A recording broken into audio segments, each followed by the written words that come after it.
interlude. I'm going to do a little beatboxing. Sorry, did you finish? Yeah, sorry. Oh, I was just doing some interim beatboxing there. So I can say, Ahavtika, I love you. The show today is no exception to some of the great work that I've done in the past. hey, how is everyone? Y'all were excited for a second there, weren't you? You all were like, "Oh my God, Dr. Josh is gonna be." No, he's not. No, Yeah. he's sleeping. He's always sleeping. At this time of night, I mean, it was a goddamn miracle that he somehow managed to stay awake for he didn't actually manage to stay awake for a full episode of Bad Science Sunday. Did he? He fell asleep in that chair and just about fell right off of it. So anyways, hi everyone. Hello. And welcome to Budget Scripture Saturday. And look, there's Nitty and tonight we have special guests, which is like the first time I think we've ever had special guests. So please welcome Matt and Tommy, the Humanity. Howdy, everybody. So, welcome, guys. Yeah, thanks for having us. Wow. Yeah, good to have of you guys. course. I feel anxious and awkward. What? Well, this is normal though. Well, So. you know, Yeah. the solution to that is just to drink a lot. Mhm. And so Right. that will help you to feel less awkward and anxious. And this is a good place for it. And are you This is drinking? filled with milk. Is That's it weird. for real? Wow. Dragon's Ooh. milk. Oh, The stout. I like milk. Oh. Nice. I don't know Right. about you guys. This but- is not Clockwork Orange. This is Dragon's Milk Stout. This is Oh, I had that so last those week. watching. Yeah. I All don't right. wear a bowler hat. I don't paint my eyelid. We're good here. We're good here. Yeah. Dragon's milk. That's good shit. So There's Eyelashes. there's Eyelid. But you know what I mean. people in the chat. Welcome Bitcores, and this is Russ also, or the governor. That's it. It's the governor and the weirdo CKA Evan, and Lil is here and demanding that I give treats to my dog as usual. Noise ending is here, and John Gooderhound is here, and Miranda Rensberger has noticed the reason why Matt and Tommy are here is because the astrophysicist trenchcoat weasels are taking the weekend off, so they are not here for the evening. Somehow we shall manage without them. This is the first time I've done a show without an astrophysicist on it, so wow. I don't know. We'll see Yeah. how this goes. Furthausen, good to see So you. you'd invite us into this chaos then, huh? Great. It's true. So I was like, well, you know, if I can't have an astrophysicist, I don't know. I need somebody. I need somebody to press the goddamn play button, and I see you guys manage to do that every Wednesday night. Yeah, That's I Tommy guess. doing that. Yep. Oh, Yeah, so we show up and immediately abdicated that responsibility to Nitty. So Okay, I can do it, I guess. That is true. And the Premium story behind that subscription. is that between the four of us, Nitty is the one who's paying his YouTube My premium. AI overlords. AI overlords, that's right. Good to see the real Melly and Mind Phaser and Tilting Windmill and Claude Simeon, John Hudson, and Maya is here, and Misinterpretations is here, and Triceratops, and a whole bunch of you. So good to see you all. Thanks for showing up. Yes, the weasels are unreliable, but Tommy and Matt are very reliable. Maybe there's people here who are unfamiliar with you guys. Do you wanna tell us a little bit about who you are and and what you do. that Yeah, kind of sure. stuff? Yeah. Who's going first? I'm on top. I'll go for it. I don't know. That sounded weird. Tom, that's what he he likes said. being on top. So I mean, not gonna lie. So yeah, we're the Humanity. We do a weekly live stream on Wednesday nights, 8 Eastern. What is that? 5 Pacific, I think. yes, it is. How the time Holy zone math shit. works out. Man, I know, man. We're early for you, Kip. Yeah, But yeah, I'm it's just getting ready to eat dinner. yeah, and you very graciously always tell us in excruciating detail what you have. So, People want to We know love it. these. We love These and are the appreciate questions that people are asking. What this does a is- Bible scholar even eat? I know that's Nobody knows. So, nobody knows. one of those things I never knew I wanted to know, and now realize, oh, I still don't want to know.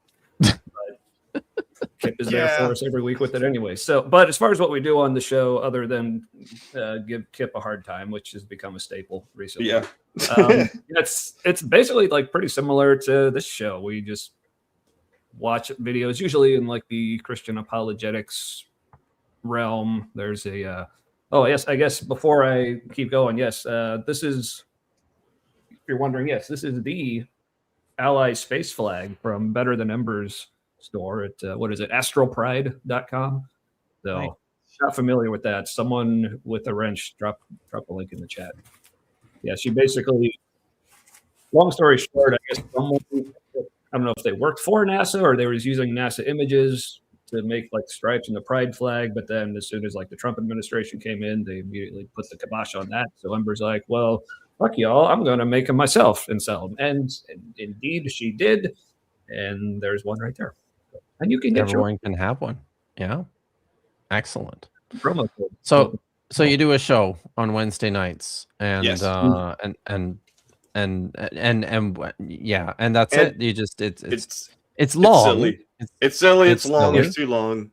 It's too long. There's, which is why Yeah, we watch videos. We say stupid things. Sometimes it's offensive. Most of the time, that's the point. Oh, most of listen, the time. yeah. Most of the time. But So here's the thing, though. and thanks, Andrew. In this sphere, the atheosphere of YouTube, as I like to call her, the counter-apologetosphere, it's important to have channels like yours because many of us leaving, organized Christianity or faith systems or what have you, we want to feel acknowledged and understood in what we believe and what we don't believe anymore. And a channel like yours existing gives people a place to find that sense of community, and we can invest ourselves and you can invest in our journeys out of that religious experience, and we can look at scripture the same way that you guys do, or we can reevaluate the arguments the way that you guys do, or in our own way, and we can make each other stronger and walk through the rest of our life experience together. So that's one reason I really like you guys, and I'm glad to have you around. So, well, thank you. That was very kind, man. Yeah, that meant a lot. I kind of feel like on that note, like I should. So I found the Humanity Live because of this video that this stream that they broadcasted at the same time when I was going through a pretty rough, pretty sad time when I and one of my good friends kind of had a falling out, and you guys had a stream about it, and it was that's essentially how I found your channel. And I went digging around today, and I thought I would pull this up just because I think we should people explain could, something. Yeah, we should explain Matt's position here. Yes, that's true. I might have just like a day or two before that come home from the hospital after having a partial discectomy in my back. Yeah. And so I'm on pain meds and I like literally can't sit up. And so we're like, we're going to do a podcast because like somebody needs to shit on Derek. And I still also we did. love the fact because we like I said, this is before. I mean, not that we're a huge channel by any means now, but this is like kind of really before a lot of people. I think like, there were 3 like people. B.S. Lewis. Yeah, like B.S. Lewis pointed out in the chat. Yeah, he started watching us before we were like famous. But we just thought we were just amused by the idea that Derek may end up watching this someday. But for people who know us, like part of the reason our streams are so long is mostly it's because we're just having fun hanging out and we just don't want to stop. But it's also we take a while to get going. So what I just love the idea that Derek's wanting to watch this. Oh, what are these guys going to say about me? And to watch this, and if he just watches the whole thing, that means he has to sit through at least a half hour of us just discussing Matt's back surgery before we get to the meaty part. Like so I'm just pretty the thought sure of that was amuses us. way. You'll notice that's like way. I mean, they don't even get you guys don't even get to second to the video until like what is that? Oh, geez, it's like you don't even start the video until after an hour. The first hour. No, I guess I should probably not be one to talk because that's happened here before. That might happen again. Now, but speaking of like the length of the streams and where the opening clip of like you and Dr. Josh on Paula Gia's channel, I did think when you and Paul were giving each other shit about how long your live streams go, I just thought that was adorable. Oh, we have nothing. I know. We have like, nothing on you guys at all. We've been doing a little better lately. We actually kept it under 4 hours a couple weeks ago. Oh yeah, I saw that. I was like, holy shit! It's not even. It's 9, and I it was very strange. Look, I think B.S. Lewis is here. I think because you guys are here. So that's true. It's not nitty. No. Well, yeah, I guess it's also since we're still not quite famous yet. Everyone who knows us before we're famous. So let's be serious. Yeah, so a bunch of hipsters. I don't know. I thought I'd play a little bit of this to give people I was a Bob's taste. Peter, who promised to go with him to the end, even unto death. Oh boy. And my mind changed, and I started believing the high priest of this cult, Caiaphas. Over the next few years, the cock crowed thrice, and I'm back where it all began. Happy birthday, Derek. Here's the thing, like, he thought that whole thing about like, and then the cock crowed thrice, and here it was back at the beginning, like, happy birthday, Derek. He probably thought, oh, that's fire. Like, what? He probably thought that was like the we had coolest. a Peter reference and a cock reference all in the same stream of consciousness. That was amazing. Also, who's he trying to appeal with this? This is where I think like a lot of the language in here is coded to get picked up by the alt-right algorithm, and it looks like maybe that has happened. Could be. And I'm really confused by the Christian terminology, like the comparison of Bob to Jesus. He's Peter. Like, are you guys starting your own cult? What's happening? Like, ooh, this is. If you had more to say, finish what you're saying. But it's something just like in my head. This is really. It's like self-aggrandizing, but self-aggrandizing via Bob. It's like I will aggrandize Bob, but I'm his Peter, so I am also secondarily special. So I will let Bob aggrandize me. Or something. All right. So all right. So the way he's portraying Bob, that's basically his point with this whole thing is like him and Bob are the real victims in all of this. Yes. You know, especially when it comes to like conversations about like, you know, bigotry and sexism and transphobia and racism, like the two like powerful cis white dudes who are saying the offensive things or platforming the person saying the offensive things. Those are the real victims here.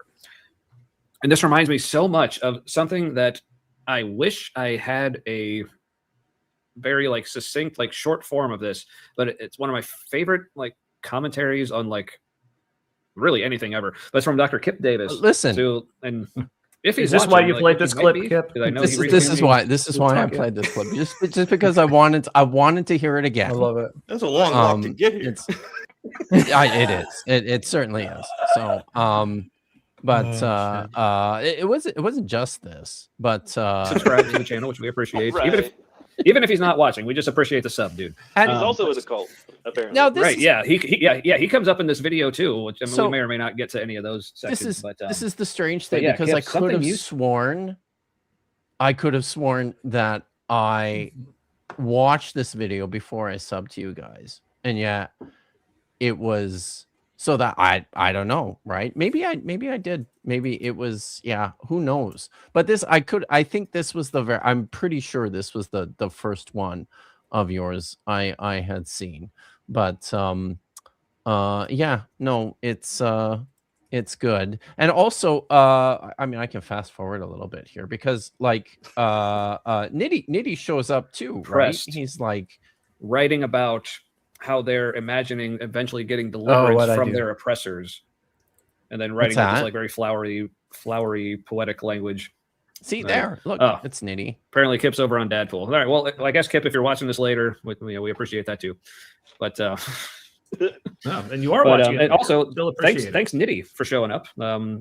You're another person I've seen like, a little bit of your work. You're definitely someone I plan on digging into more of on the YouTube sphere, especially since apparently you live right up the highway in Columbus. We're down here What in do you Cincy, know? so It's true. yeah. I'll have to get familiar with stuff as Inception. well. Yeah, I Oh, saw he started yes. doing I think it's a Saturday night, Very confusing.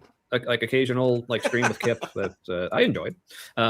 Anyway, what was I say? Oh yeah, so Kip talk It's about this like, the show. Bible's apocalyptic literature being like the literature of the oppressed, talking See. about their oppressors and how they may someday overcome them, and like, but that's a problem with the way things are nowadays. Like Christians in a lot of the world are the dominant culture, but their scripture is apocalyptic literature. So they're taking this literature of the oppressed and then viewing, even You though in many present cases this they well. are the oppressor, but their scripture is basically the language of the oppressed. So they're kind of internalizing that. It's like, oh, we're being oppressed by everyone. So that's why you see them kind of reacting this way. And that's I'm getting a lot of that kind of energy from Derek here.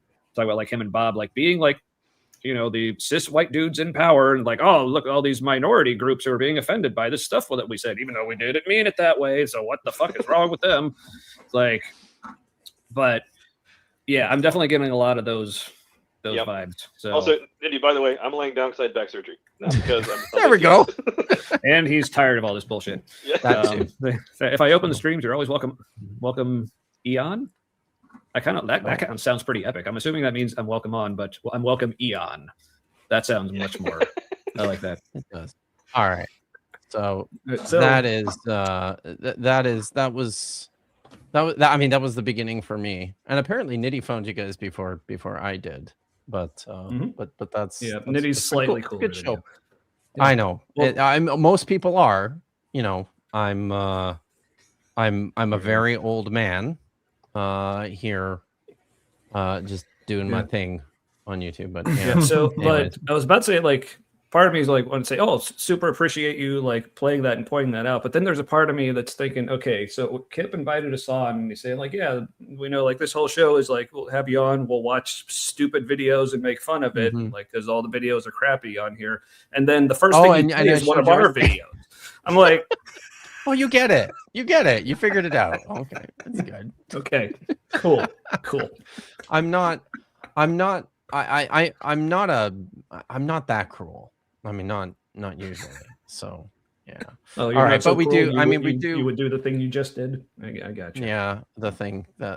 So we will we will watch a hilariously bad video. Not so Okay. everybody, if you haven't subscribed to The Humanity, you should, and you should make Wednesday night part of your viewing, your regular viewing, because it's a fun show. You guys are always fun.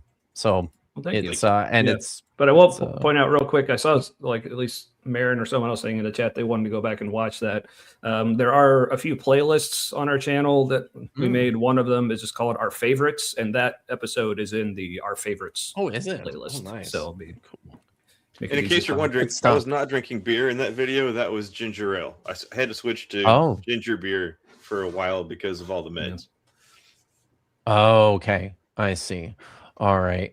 Does somebody Yeah, does somebody and have if you're especially someone who is recently deconstructing or likes to spend time on YouTube, just engaging in the chat and finding new people to connect with, The humanity is like a Oh, hub that Yeah. is not just them. You know, you don't just Yeah. get to connect with them. You get to connect with a lot of creators that spend time there. Like people with thousands of subscribers. I mean, thousands and thousands of subscribers will come into that live chat just to chat and hang out, which is a fantastic achievement. Like one of the very interesting things actually about this like hub of the algorithm or bend or whatever of the algorithm is that we do have these like tremendously supported Patreon epic, you know, channels that come just hang out with us little people, right? But it's almost like Kip, our channels are like your Patreon hangout that people can come to for free. And you guys can like at Kip and talk to Kip right there in the chat. So if anything, you should subscribe to the Humanity to have free chats with Kip. There's no fucking paywalls. Jesus, right? Jesus, you should fucking subscribe to Christ. me so that you have a no Yeah, so- paywall chat with Kip. So yes, subscribe to our channel to spite the man. Down with capitalism. Or something. Yeah. So There's that vibe there. But awesome. no. But in all seriousness, that is a testament, though, to how much this is a community, right? And we care about each other. We want to invest in each other. We want to talk about things together. And the money doesn't fucking matter. Yes, we do need our bills paid. We do love making content. But at the end of the day, we are people and we love to connect. And we're connecting over something that we shared for a long time. A lot of the time is fascinating and it is a lot of fun. And so go over there to the Humanity to have fun with us because I'm over there. Kip's over there. What are you doing? Get out of the paywalls. You're already paying for YouTube Premium if you haven't seen an ad. So that's right. So you might as well. Yeah. It's goddamn right. Yeah. Thank you so much. Yeah. I mean, because that's one of the things I would say I definitely we pride ourselves on over there is just how much it feels like just hanging out. Cause that's basically how the show started is like what you see on the show. That's basically just what me and Matt, like we've been best friends for like 20 years or something. Like this is just what we do. So, and also like we're not like for neither of us, like intend for this to ever become like a full-time gig or even part-time. If like, obviously we're quite a ways away from getting monetized at this point, but but we kind of like how like low maintenance it is. We literally just like the day of or maybe the day before, hey, what do you want to watch tomorrow? Or what do you want to watch tonight? And we just log on, do it. And yeah, so. And no, it's fun. Yes, Yes, a great point. It is a safe haven yes. for neurodivergence. Yeah. Yeah. Also though, despite the man, we are going to set a super chat goal. So. I did set a super chat goal. I have a new video coming out this week, and it's a banger. And if you guys want a sneak peek, then send in your super chats and we'll do that. We'll do that tonight. It's a video on and it's a video dunking on inspiring philosophy, which is one of my favorite things to do. That's honestly why I started doing like public videos on YouTube in the first place. And it's got some of my favorite people in it. It's it's me and Dr. Josh. Wow. So he is part of your origin story. That is amazing. He is part of it. He's absolutely part of it. It's the very first public video that I made on YouTube was Michael Jones is wrong about shit.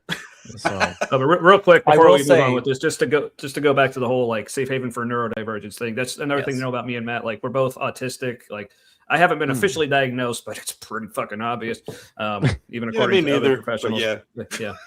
And also probably ADHD as well. But yeah, that's something. In fact, I mean, I'll probably be doing a plug at the end of the show, but that's something else coming up, maybe with a certain misinterpretations talking about like religion and neurodivergence. That's coming up probably this Tuesday night. So yeah, I think so. Okay. So it's good. So we do have other videos to watch though. So do you have those on stage, Nitty? Or because I think you Oh, did you or don't you? No shit. I don't. Really? Okay. Well then that's okay. Look at that. Look at what happens when the weasels are not here. Goddamn whole God place damn it. goes to fucking hell. Well, you It's you were talking about having geez. some from the previous week too, so I did not. It's have that. right. So okay, I've got it. I think I've got it. Okay, it's this one. Boy, this is let's. I guess I'll have to do it. All right. We'll go over here. So the first one is let's.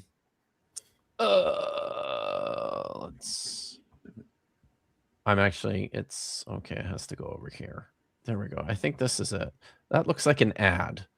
And that is an ad for herbal healing, and I don't want to shop now. See, Herbal, this you is say? probably why. I just need Oh, the no, links, it isn't an goddammit. ad. Is that it? Well, okay, fine. I'll do the first one. The other two are the oh geez.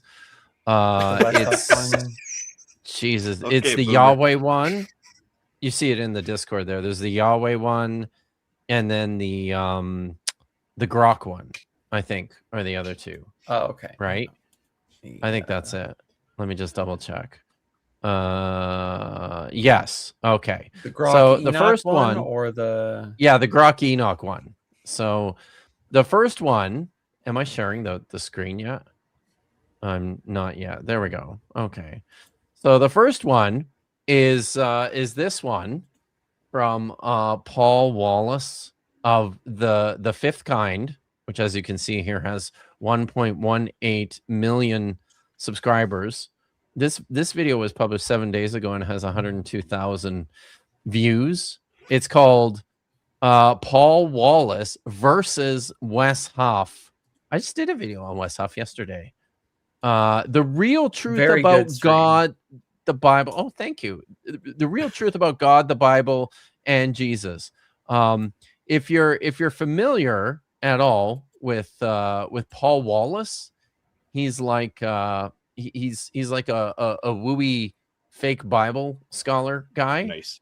You know, I've actually had text conversations with Paul Wallace. He's very nice, but you know, Oh wow. it's I didn't know it's a that. lot Look of at you bullshit. name dropping.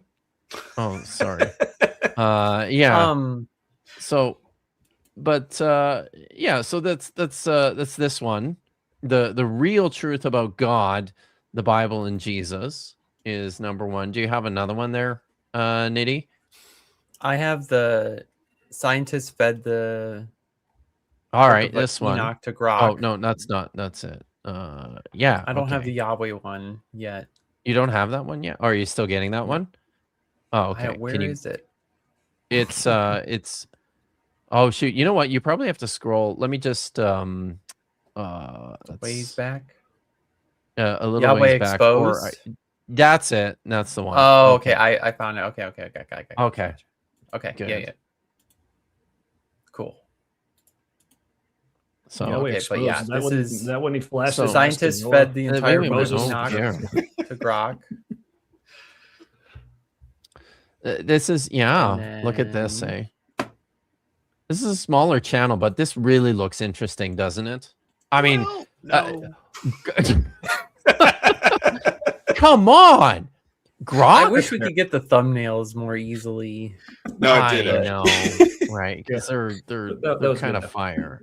So, The last yeah. secret.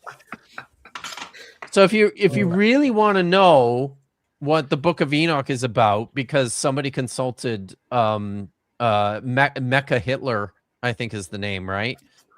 Then this is the video for you, and then the third one I think is Yahweh.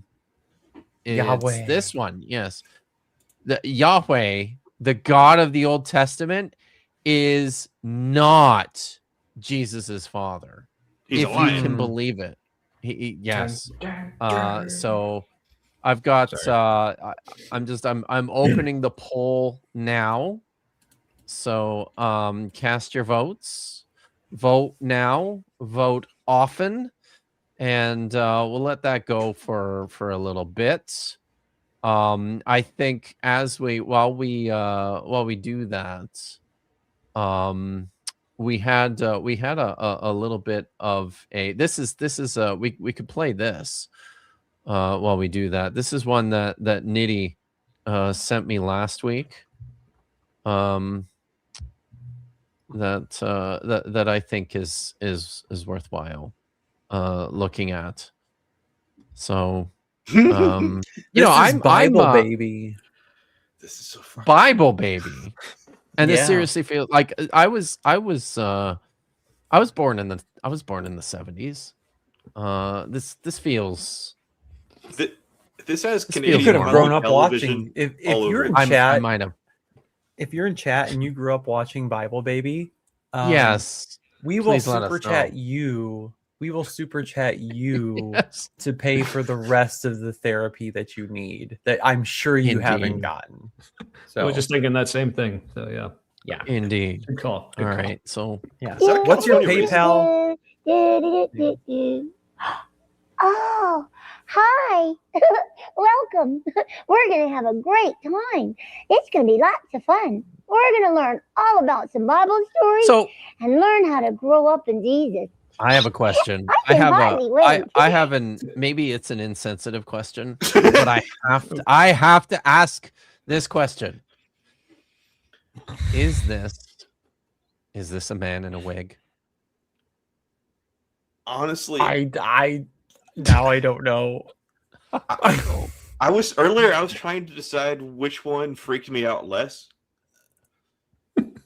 Which yeah. It looks You know like what? it really It feels like doesn't this is- matter if this is their thing. Then It doesn't matter. It doesn't. It really doesn't. But I'm This feels like the real them, though, Chat, right? we got 10 seconds and the chat's like, oh my god.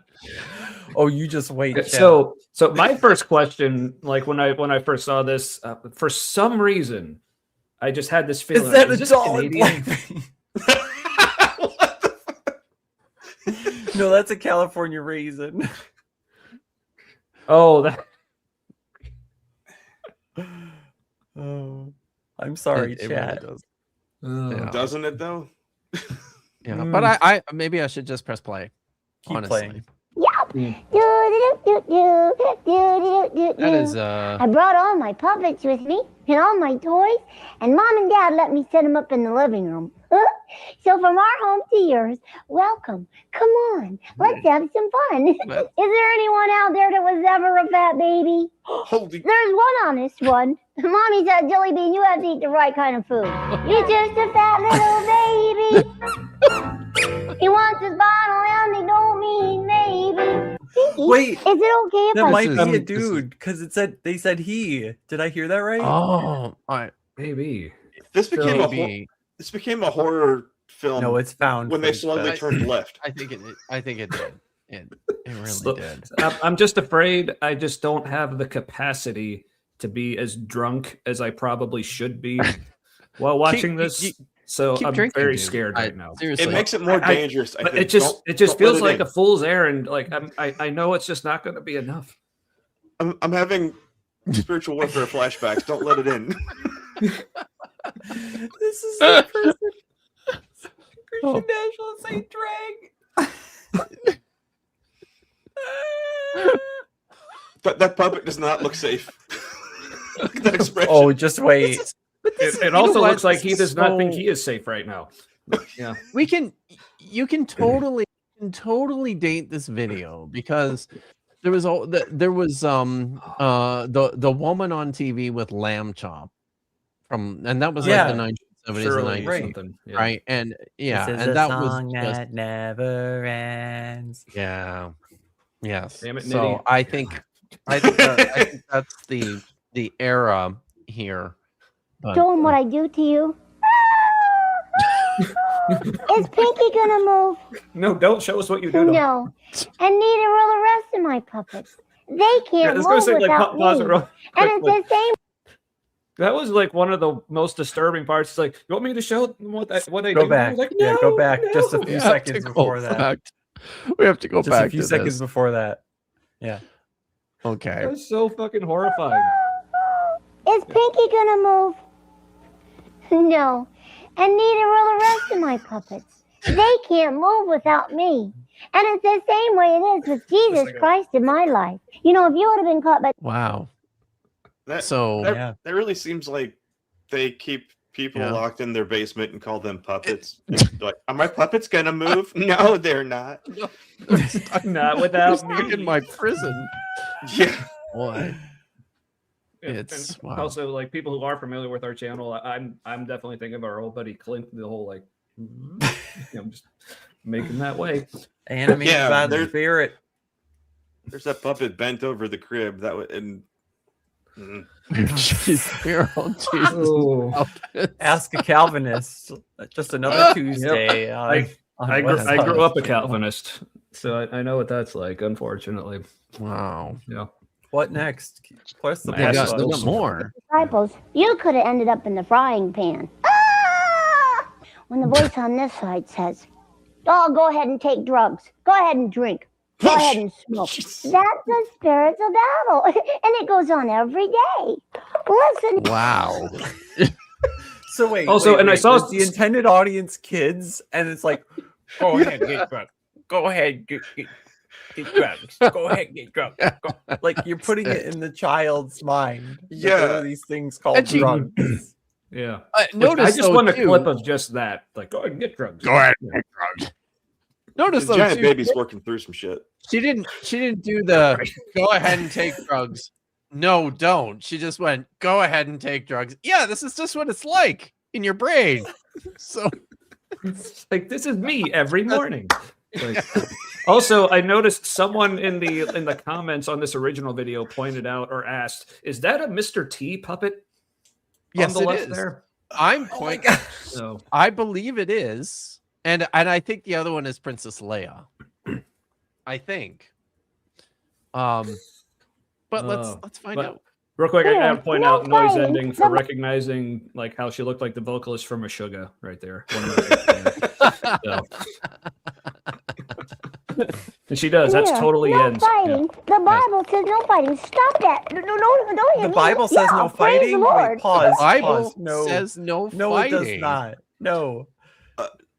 See now, Kip, When you you're, march you're unto a like, city, you shall offer them terms of peace. Wait, you shall make them your slaves or put them to death. Or kill them all. Yeah, sorry. What was that pretty called? sure. I mean, now I'm no biblical scholar, but I definitely remember a lot of. Oh, you are. Oh, that explains so much. Okay. But yeah, I definitely remember the Bible says do a lot of fighting. like Nidhi was saying. Yeah. It says all the spiritual fighting. battle. It's just it's there's a lot of it in it.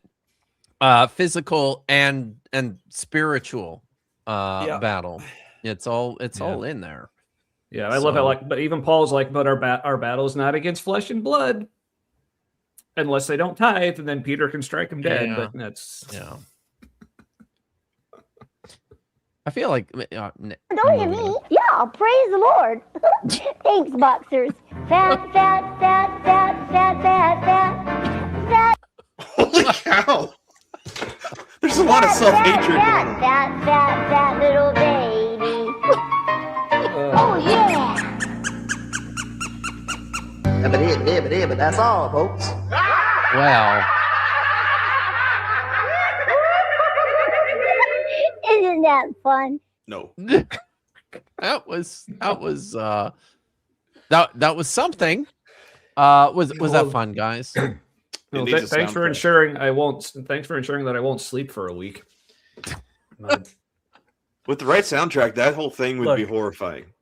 Yes. You you were a child who watched that for 30 minutes talking about Jesus, and that's all.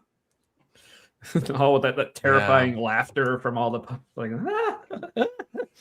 Oh fuck! Somebody filmed that. Yeah, I will PayPal Somebody anyone did. who can tell me Someone they watched wrote that that? as a child. Yeah.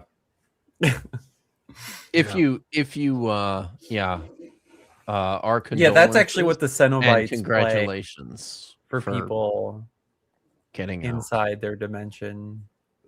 Someone said, "Are you a Cenobite?" And then that's what you play. That's what you play, people. Actually, Hellraiser 4 that's gonna come out is actually it's just all her. Like Pinhead walks up to That's it. her and says, "You are the Grand Master of torture. Thank you." Oh. And she just like pinches his cheeks, like fat little baby. Why am I writing more of this? Just pinches his pins. Yeah. That, you know what? Like all these ideas, including And the he original smiles, which makes it even creepier. Like, video, it feels like the premise for an X-Files episode. Ooh. The fat Yeah. baby intro. There was. Yeah. All right. I've got a couple of super somebody chats. on the vertical asked, did the apostles of Jesus Oh. agree with Paul? It depends on who you ask. So I'm a former Christian, and I'm gonna steel man like every position that I see questioned or come in. So you're welcome. So it depends on who you ask and how firmly they hold to like apostolic succession and the cohesiveness of the early Christian tradition. So short answer, yes, right? They would have inherently agreed with Paul because they're going to assume that there's one voice of the Christian movement happening through the Holy Spirit and the guidance of God. And so to understand it from a completely Christian framework, yes, the apostles and people after who followed Paul would have all agreed with Jesus because they would all have been operating under the same framework, the same revelation as they would understand it as Paul had received from Christ, or the original disciples would have received from Christ and gone forth and done likewise. But as you look throughout the actual Christian history and the fragmentation of even the earliest Christian believers, that question is still up for debate, right? If you are taking off your Jesus hat saying, oh, everything was stable, everything was awesome, everything was cool on the Christian team, it wasn't, right? Take that hat off, throw it in the trash, because history gives us plenty of evidence that there were Christians who leaned more towards Judaization of following Christ, right? That the law was still important. People leaned toward like Marcionism, like, well, Yahweh, kind of weird concept, what the fuck? And other people viewed some kind of like Jewish-ish work salvation, and other people were kind of Unitarian, like, what's this Trinity business? God adopted this person with a divine name. That's what really the Bible and Jesus means, right? So all this to be said, depends who you ask. That's it. Yes, but I think I continue to maintain the sensible way to read the New Testament and to set that against a proper historical backdrop is to see that that Paul was indeed at odds with much of the rest of the early church, certainly the Jerusalem church. So yeah, see, I thought you were going to say I have to read it is on a unicycle. Oh, That's why well, you had maybe that. Paul was on a unicycle. Yeah. So You're welcome, Muslim. I've got some super chats Namazi. to read. Yeah, chat it up. So, Clam Tad for $2 says, "How will we know how magnets work without Weasel?" Well, the easy answer to that is tune in 2 weeks because he'll be back then. And Gotcha. sadly, it's something that will have to remain a mystery tonight, unfortunately. So, but thanks, Tree Clam Tad. Lil of all trades, does a Bible scholar offer Dagon for treats? The people want to know. So I have they're like this is like a dried liver thing right now. You see do you see that? He's waiting. He's right there. He's looking. Yeah. You rang. Aw. Yeah. So that's what it gets now, but you can see the jar is in need of a refill. Thanks, Lil. All right. Tree Clam Tad for $5 says, Nitty, I acknowledge and accept your existence. Kip, less, much less. So there you go, Nitty. I feel like I'll keep the money if that's okay with you. But you can have that. I guess I don't know. He didn't. Maybe Tree Climb Tad didn't notice that that there's more people on stage. So it's okay. I mean, I'm happy to be left out of whatever. Correct. You got going on here. Yeah. Tree Climb Tad is bad. Are you wondering if you're cooler than Kip? Yes. That's that's fair. I think that's fair. So and B.S. Lewis says, just kidding, sucker. So it's out of context and I have to have to go back he said, because I said that you could get access to Kip without a paywall. He said, well, Nitty's convinced me to not super chat. But then he said, just kidding. Well, that was nice. That was nice, BS. Thank you for that. So also, I just want to point out, Marin said earlier, how Marin says she has the Fat Little Baby song stuck in her head. Like I said, we're gonna be on with Marin on Tuesday, and Marin, I swear, if you come up with a violin rendition of that song and you open yes on Tuesday, I will fucking die. Yeah. I want to hear that. AKA, please don't. Yeah. How do you make a violin sound sarcastic? I'm sure Marin can figure that out. So she's skilled in the ways of the fiddle. Yeah. So all right. So shall we oh look, she's on it. She is on it. Fuck, what have I done? So, excellent. Excellent. Thank you, Marin. All right, well, everyone, please watch the show anyway. Yes. Tuesday night. Sorry, that sounded insulting to her violin playing. It did. Yeah, sorry. So, all right. So I think we can call the. Oh wow! Look, everybody is voting the same way. It seems like. It's good. If only the rest of America could do that. It's true. So at least we would know one way or the other. I think I'm going to call it. Listen. So the winners on the on both sides, both the vertical and the landscape, have selected a Wes Huff video because people can't get enough of Wes Huff. When we look at the Bible.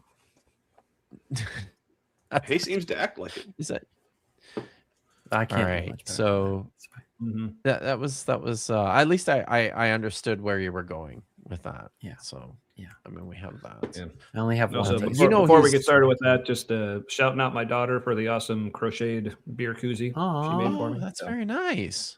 Cool. Yeah. I'm just opening up another can of my whiskey and oak. Word for word. My whiskey and oak stout there. I wish that where I went to buy my dragon's milk, they have a white stout on tap. But they don't sell it. They didn't have any distributable versions for external consumption, so I was not able to produce that magical drink for this stream. I wish I would have, but and also, speaking of which, I feel for anyone who's familiar with our show, I feel remiss not sharing what I was drinking. This is figured, since in honor of Kip's West Coastness, I guess. This is Sierra Nevada's Torpedo IPA from Chico, California. Yeah, it's called Torpedo because Sierra Nevada, I guess they were not satisfied with the amount of different ways you could put hops in a beer, so they actually invented their own device called the Hop Torpedo to just get more in there. So they created a whole line. So that's that one. This one is my non-alcoholic beer intermission because I don't want to feel like complete shit tomorrow. So, but I know the things we're about to watch may drive me there. So it might. I have to ask: is Is it the hoppiest beer you've ever had? Then No, it's Oh, okay. it's more like I said, it's more just like a different. It basically, as far as the amount of hoppiness, it's like a typical like American IPA, which is still a good amount. But no, the hoppiest beer I've ever had probably was, and I don't think this is available anymore. Samuel Adams made a Hallertau Imperial Pilsner, which that shit was so hoppy it had green sediment in the bottom of the bottle. Oh, It was amazing. It was fucking amazing, though. Yeah. So I think I did the math on the amount of hops in one bottle was the equivalent of the amount of hops in about like over 50 bottles of Budweiser. Like, holy shit. That's Yeah. incredible. Wow.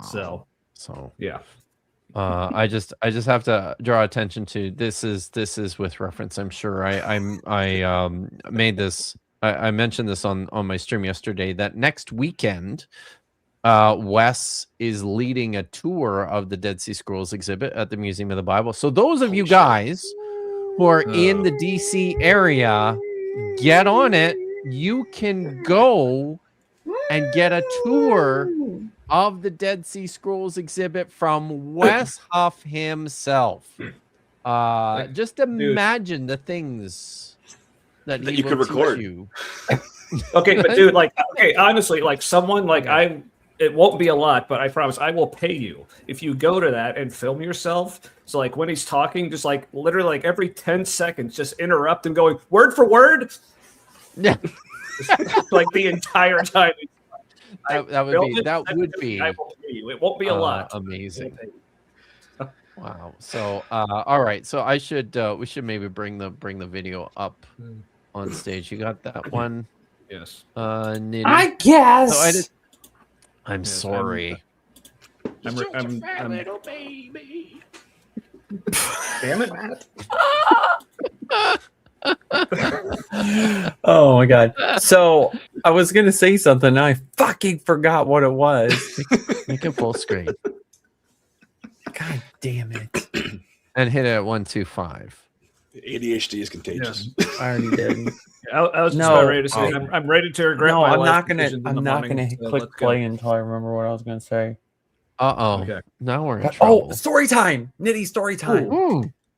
Yeah. Well, there. Okay. So we know when it's done. Sometimes I work remotely, and this past week I did need to work remotely to get my car oil change done. And I went back to a Panera that I used to go to when I did my "It's best to be an atheist" sign. Let's talk. Because Ohio has become increasingly Christo-fascist. I mean, butthurt Christians. I mean, sensitive to the idea of talking to an atheist in public just because they solicit that conversation. Anyway, I can't do that there anymore.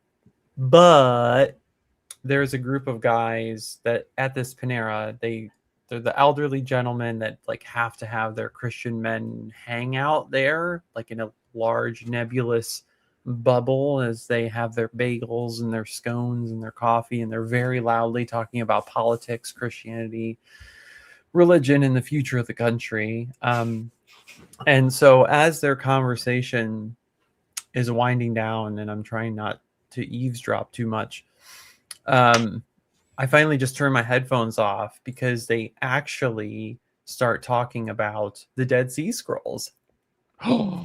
And Yeah. I couldn't help myself. So Word for word. Word for word. Word for word. Wow. After they finish, sharing their little ditties about the Dead Sea Scrolls, I turn off my headphones and I chime in. I'm like, hey, hi guys, how you guys doing? They're like, oh, we're good. I'm like, I actually talk a lot online about religion and Christianity and the history of the Bible and things like that, and I'd like to debate it and talk about it. And I want you guys to, give me a ballpark number. What you were really talking about the Dead Sea Scrolls. What percentage of the Dead Sea Scrolls do you think are what we call the Bible? And like a couple of guys just like looked at me. One of them was like, 80%. 80%, most of it. I mean, even maybe all of it. And I'm like, are you sure? Are you sure like the Dead Sea Scrolls are mostly like what we call the Bible? They're like, oh yeah, we have like the Isaiah scroll, like all of it. And it's like amazing, like how preserved it is. And I'm like, you're right. It is a great testament to like textual, traditional stability in one sense, but it's actually only like 30%. That the majority of what we found in Dead Sea Scrolls is actually not the Bible. So I really want you to go check out, like, and look, like, were the Dead Sea Scrolls mostly what we call the Bible today? And they just kind of stared at me. We're like, nuh-uh. And so here's the thing, right? The Dead Sea Scrolls narrative is at churches as if the discovery of the scrolls in the Qumran caves are like the Excalibur sword to vindicate the kingdom of Christianity. Like it was pulled stone to reveal like we are the force, we are the power from God. And no, it's not Wes Huff's sword. Okay, it's not. And it's a part of history, but it's pitched in churches as if it's this magical weapon to defeat the skeptics, to validate the truth of the Bible. And it's just not that. And then when you put the real data in their face, and they think you're lying, right? They're like, well, I've been sold this as if this is a fantastic piece of evidence for the stability and trustworthiness of my tradition. And then when I throw that out there to these elderly gentlemen, they were not pleased. It was uncomfortable. Right? They still gave me a free orange scone afterwards, but there you go. Story time. Story time over. Wow. Worth it. Thanks, Nitty. Awesome. So I was going to. I did tell them that I do a show with a Dead Sea Scroll scholar. That I actually hang out with someone who looked at the scroll. And they're like, no, touch them too, but don't tell anyone. So you're not allowed to do that. So I did want to highlight this comment from DH Personal, who said, I worked at the museum with the museum IT team for a year before COVID hit, and I got laid off. The curation team had such big hopes for the museum, but kept getting sidelined for the dumbest exhibits. And that is true. Fun fact, when COVID hit, literally the day that they closed the border between the US and Canada, it was like 2 days after that stupid fucking idiot basketball player like touched all the microphones and then got COVID. Do you guys remember that? It was like just days after that, and they closed the border. I was in DC at the Museum of the Bible, participating in a in like a mini, I don't know, it was like a press event for the Dead Sea Scrolls are fakes reveal. So but it was scary. It was legitimately scary. My wife went to I was in like meetings, and she went to go see the museums at the Smithsonian, because they're literally like right there. It's literally like a block away from the Museum of the Bible. And she said that there was nobody there.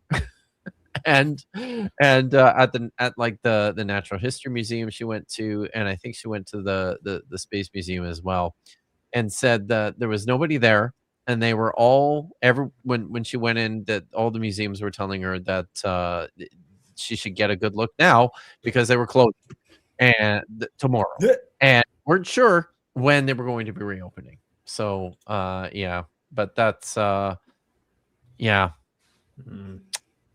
Seems like a bad dream. That was a thing. Yeah, it really was, wasn't it? Yeah.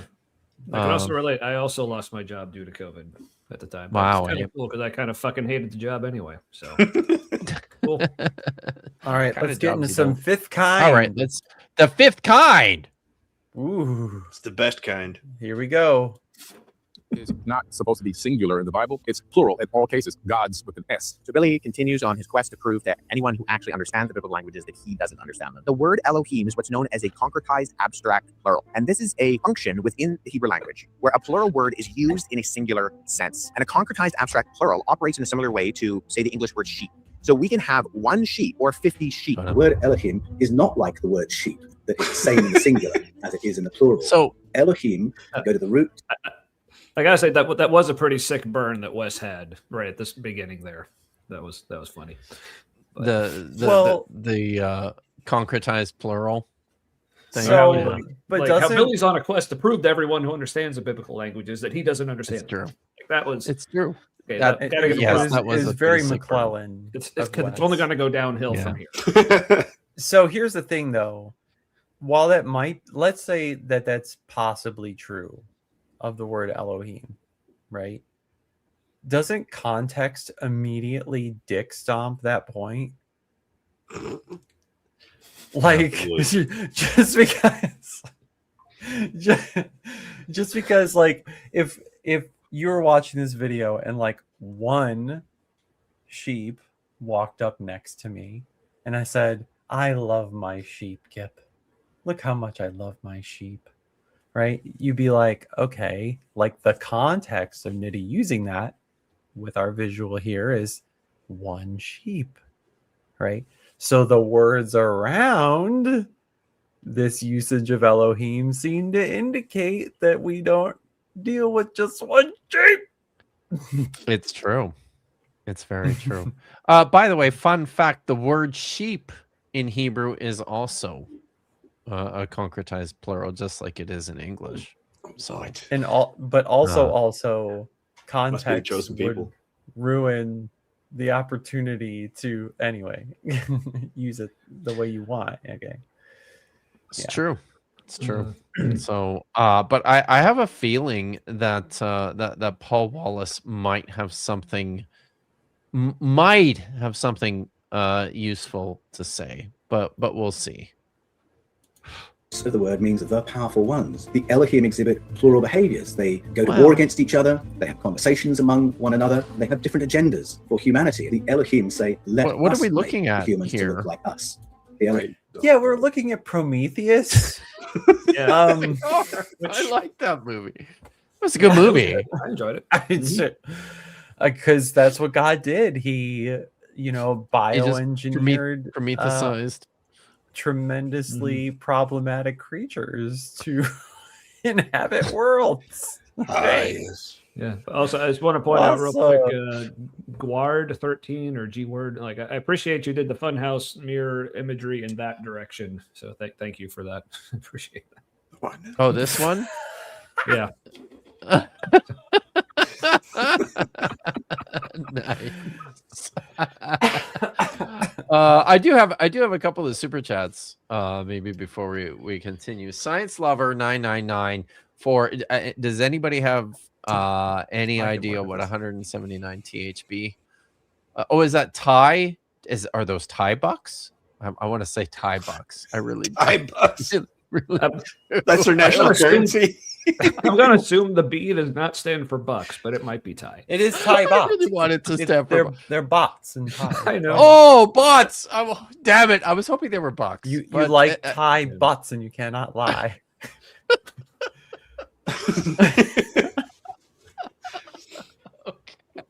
All right. I have a sibling who acknowledges Bible contradictions, but hangs his hat on the virgin birth and resurrection because he fears hell. Suggestions. I think I would. I mean, the place I would go here. And I'm as much as I hate to say it, I might be the wrong person to ask this question just because I don't fucking care what people believe most of the time, but I just care about what the text says. or at least that's what I tell people. But I think in this case, and for me personally, as somebody, when I was deconstructing, and the hell question was a big one for me to get over. I think if you focus your attention on what the Bible actually says about hell, and on the historical development of this concept of hell, and how much this is a culturally conditioned idea, and we can track this from the Hebrew Bible into the New Testament. And I have a couple of streams on this. There's good stuff that's been written about this. I think that's the place where I would go. It helped me, I think, recognizing that hell is not real. It is a cultural literary construct, and it's easy to see that if you know how to read the text and how to work through it carefully. So, but I don't know. Do you guys have, especially because you guys do a lot more deconstruction stuff than I do? I think your voices are better here. Yeah. Nitty story time. I have a Nitty story time. Ooh, what? Go. Do it. Are you going, Nitty? Do it. What are we doing? Anyway, so here's the thing. For me, in the journey, and I don't know if this is true as much for other people, but basically, when you start to acknowledge that the Bible has these extremely high intellectual cognitive prices to pay, right? Like, okay, I'm taking in this data, but also the data of my lived experience or modern discovery, et cetera, et cetera, et cetera. And these two are in conflict, and there is no resolution to them. There comes a point at which you will be looking at all that and you'll say, okay, am I convinced of this thing in the Bible being literally true, or this other thing as literally true? And if you're convinced of the contrary more than you're convinced of the Bible, it takes some time to realize that if you're convinced of the contrary, that you won't be able to hold on to other biblical beliefs related to it. So if I'm more convinced that humans are a byproduct of evolution through genetic diversity and selection and differentiation over time, then the idea of original two human progenitors, right? Okay, then what implications does that have that down the line, right? Okay, so I don't believe in a literal Adam and Eve anymore. I'm not as convinced that's true. Well, then that messes with the idea of the atonement itself, like how Christ works. If there wasn't one original man, then the atonement doesn't really work, right? So something about the Bible becomes more fundamentally disconnected from reality as I understand it. And if I'm convinced that that's the case, it's going to take a lot of work, patience, and empathy for me to accept that. Right? And that's where I ended up. I ended up thinking and less convinced of the core propositions of Christianity, like the death, burial, and resurrection, right? Or even if you're just less convinced that there was an original man and an original woman, or not as convinced that the flood was a literal event. I mean, those things can be enough of cognitive dissonance where Jesus teaches as if those are literal events, that those are things that must be the literal case in history. And if you're not convinced that those are the literal case, then you have to work out your dissonance between what you are convinced of and what Jesus says. And if you can't work out that dissonance, I get you. I understand you. And it hurts and it's hard. But the implication is that the Bible is wrong. It doesn't represent what really happened, and that you can be okay. You can be okay. It's scary. It's hard. And it takes time. But if you're able to move past that dissonance and be like, you know what? I'm not actually convinced of this anymore. you will be able to move on. It's possible. Yeah. So You guys have anything to add? Yeah. I had a few thoughts. Matt, did you have anything? Or... deconstruction stream. Yeah. Brought to you by Kip. My I'll go. favorite. So like, so they have a fear of hell, and well, like, to me that feels more like a lot of what's driving that is an emotional response to the idea. And if you're like emotionally convinced that there's a hell, then you also have to be a little convinced that you deserve something, or you're not sure if you deserve something like that. Like, you don't know if you're good enough or safe here and now. So something that can also help, I think, is if you feel safe and you feel content in the here and now, like, try to extend that reality, that narrative into your experiences with them. Help them see that they're safe and they're good enough here and now. And that helps put like a little contagion in their narrative. If they can see that there's another possible thing happening right now, another way to see what's happening right now by interacting with you, that can start to dissolve all kinds of other stuff. Yeah. My thoughts on this are basically, first of all, if someone is still, if this is an idea they're struggling with it, but they're still, for whether it's that reason or other reason, still committed to being Christians. I mean, this is something that I actually went through in my whole deconstruction. Like, before I completely deconverted, I had actually become a Christian Universalist. So one, just knowing that, like, that is another option. Like, That's an option. Absolutely. Yeah. And this is, and this isn't just some like new, like modern thing. This thing that goes all this the way is back an through historical. the entire, Yes. Mm-hmm. Yeah, it was one of the very early like teachings on like the Pelagian? afterlife and hell and everything. So, but as far as like modern people, you can look at some people I was a real big fan of, people like Richard Rohr, R-O-H-R, and David Bentley Hart had a pretty good book about it, about Christian Universalism. But then beyond that, like these are some of the things that like kind of work for me. Just again being like autistic, and part of what that means for me is a lot of times being very like black and white, just very factual. Well, if this, then this. Like, just looking at it is like, well, has anyone been able to actually prove to you that hell exists? Like, do we have any evidence whatsoever that hell is even a thing? Like, but then also look at like hells of other religions. Like, are you afraid of the Muslim hell? Like, are you afraid of Tartarus? Are you afraid of Helheim from Norse mythologies? Like, I'm assuming probably not. So, okay, why do you not think those places are real? So you can probably apply that same reasoning to the Christian version of hell. So, Spiritual Witnesses is also a great like mini documentary to open people's eyes to people in other religions having the same kinds of like spiritual awakenings and epiphanies that Christians have.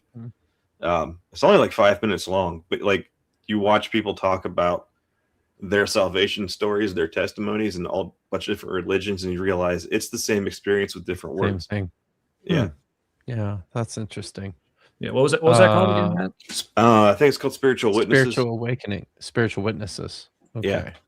Cool. I'll Look it up. real fast. Look it up, chat. I did want to touch on this because I'm the text nerd here. So this is a myth. The Valley of Hinnom, which was, yes, this is true. The Valley of Hinnom was integral to the development of the Christian idea of hell through Judaism. But the Valley of Hinnom is not the place where they would burn their trash. This is unfounded. More likely, this is the place where after like during the exile of during the siege of Jerusalem in 586 BCE, it seems more likely that this is the place where they tossed all the dead bodies and burned those from the people who were dying inside the city. And then, when the Babylonians came and attacked the city and killed a whole bunch of people, that's where they threw all the dead bodies and burned them. So I think that's more likely where this imagery and this idea came from. I've got real fast. I think I have the wrong name for that thing because I just looked it up and it's something very different. Oh, okay. So never mind. Oh, all right. Okay. Do you have the right name for it? I don't. Or you just I don't find it? misremembered. Okay. I won't be All able right. to get it right now. It's stuck somewhere. Oh dear. Oh wow. Maybe we'll talk about it this week on our show. Maybe. Hey, there you go. Tune in. There you go. Right. Before you Very press play, clever, I've got one more. I got one more from the governor. Miss me and with another that. one, too. I'm old shit. I was 72 last Saturday. So, happy birthday. Yeah. And Jesus, 72. Wow. Yeah. And many more. All right. And We many love more. you. We all do. By the way, we have if you guys want Another to see super a chat sneak from peek, Science Lover. No. Oh, yeah. is there? So that. Oh yeah, okay. Guys, thanks for the feedback. I think the Hell origin story is the way to go. Didn't mean to hijack your There you stream. go. I listen. No, it's all good. It's very good. This panel is, I mean, people of varying deconstructive backgrounds, right? And so asking that question, you'll get a gamut of response. So, and by the way, to someone in the chat, this is just the time and place, right? Someone asked a question about deconstruction or the truthiness of Christianity. We're going to talk about it in our own authentic way about how we dealt with whether or not you should still believe it, or what it's like to still believe it, or how to handle not believing it, or engage with other people who do believe it. Like, read the room. Yeah. Like, right. You can still be a decent person and believe this shit. Like, it's fine. Like, we're not gonna totally rail on you.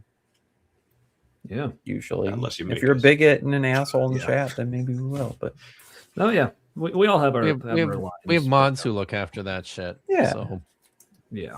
yeah. And because for the record, I've still got plenty of friends and family who are still Christian, yeah, including my own kids. family. Like my entire family. So yeah, we get Most of along my because friends I get along with people who aren't assholes. Like, beyond that, it's just what we believe. It's just fun discussion at that point. All right, chat says press the play button. Okay, press the goddamn play button. Elohim say we don't want the humans to be too much like one of us. In Genesis 11, you've got the Elohim saying, let us go down and confuse their languages. Where it gets confusing is that a later writer who knows the holy name of Yahweh has imported that name into earlier Elohim texts. There is no question that Elohim is in plural, and that the Elohim plural stories parallel the Anunnaki plural.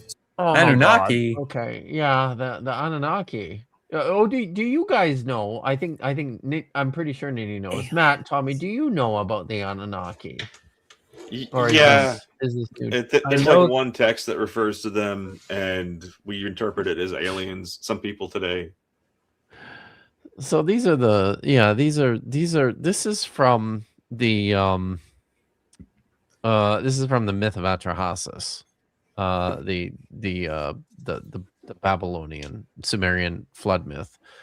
So I need to clear something up here though, because it sure sounds to me like Paul Wallace is saying that the word Elohim always referred to this plurality of deities, and that later on Yahweh, the introduction of Yahweh to the text, kind of hijacked that. That's what I heard. Is that what you guys heard? Or am I drinking Anunnaki? Okay. Until and then he lost me. All right. But that's I'm not alone in hearing that, am I? Did you guys hear that too? Yeah. That's what I heard, yeah. Okay. So that's wrong. Like the word Elohim is indeed plural in form, like in Hebrew it's a plural noun, but it most of the time it just doesn't function like a plural noun. And the reason we know that is because in Hebrew, unlike in English, because the verbs are different, but in Hebrew, when you have a verb, it has to match the subject in person, gender, and number. So, if it's a group of people doing a thing, it has to be a plural verb. So most of the verbs that are attached to this word Elohim, which is a plural word, are singular. And the reason for that is because at the point in time when the texts were written or collected or what have you, this word Elohim, even though I believe, yes, he's partly correct that this originally was just a reference term for like the council of gods, this council of deities who would make decisions on high. By the time the texts were written, it's basically just a word used to indicate any divine being. Like there are other divine beings in the biblical text who are identified as Elohim besides Yahweh. Famously, in 1 Samuel, I think all of us know this story, right? Saul goes to he goes to see the Witch of Endor. I think it's fucking cool, by the way. Witch of Endor. Yeah. It sounds like it sounds like a fantasy. I mean, it's a fantasy story, but it sounds like a much more modern fantasy story. So Endor, wasn't that was a moon that was in Star Wars 2, wasn't it? Yeah, that was the Ewoks home planet. That's right. That was the Ewok. Ewoks. So, yeah. So, and one of the Ewoks was the witch. So I always imagined this woman just being an Ewok. Yeah. Of course. So, but we all know this story. When she sees Samuel come up out of the ground, by the way, when she summons the dead Samuel, he comes up out of the ground. The first thing she says is that he's an Elohim. He's a god. He's not actually a god, but like a divine being. Like there's a whole anthropology is the wrong word here, but there's a whole gamut of divine beings in the text, and Yahweh is just one of them. So sorry, this stuff it pisses me off when people do this shit and get things wrong about the Bible on the internet. It just goddamn. And with that, look who's here.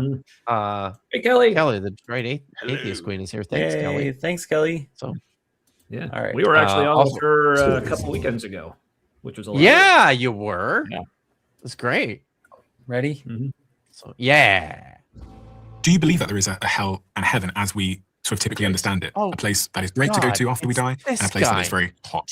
I think it's more so that you will experience the full weight of the separation from God's goodness. Not necessarily separation from God. Did you guys? Are you guys familiar with Diary of a CEO? Yes. No. I only saw the one episode he did with Alex O'Connor and Greg Koukl and the other guy. Oh no. Yeah. So Matt, you're more familiar with this? It's occasionally insightful, but the conceit of the show is that all these people have something meaningful to say for a few hours. God damn. And they often do not. So that would be why Wes Huff was on it. So you get some chunks of like goodness, like some wisdom here and there. Now and then they'll have an awesome expert in philosophy or something, which is always great. But yeah, right. Everybody else is a fucking dick. Everybody else sucks. So Wes Huff is a PhD student at the University of Toronto, more appropriately at Tyndale College, located on the University of Toronto. The title for this interview, when it was published, was Wes Huff, #1 Christianity expert. Wow.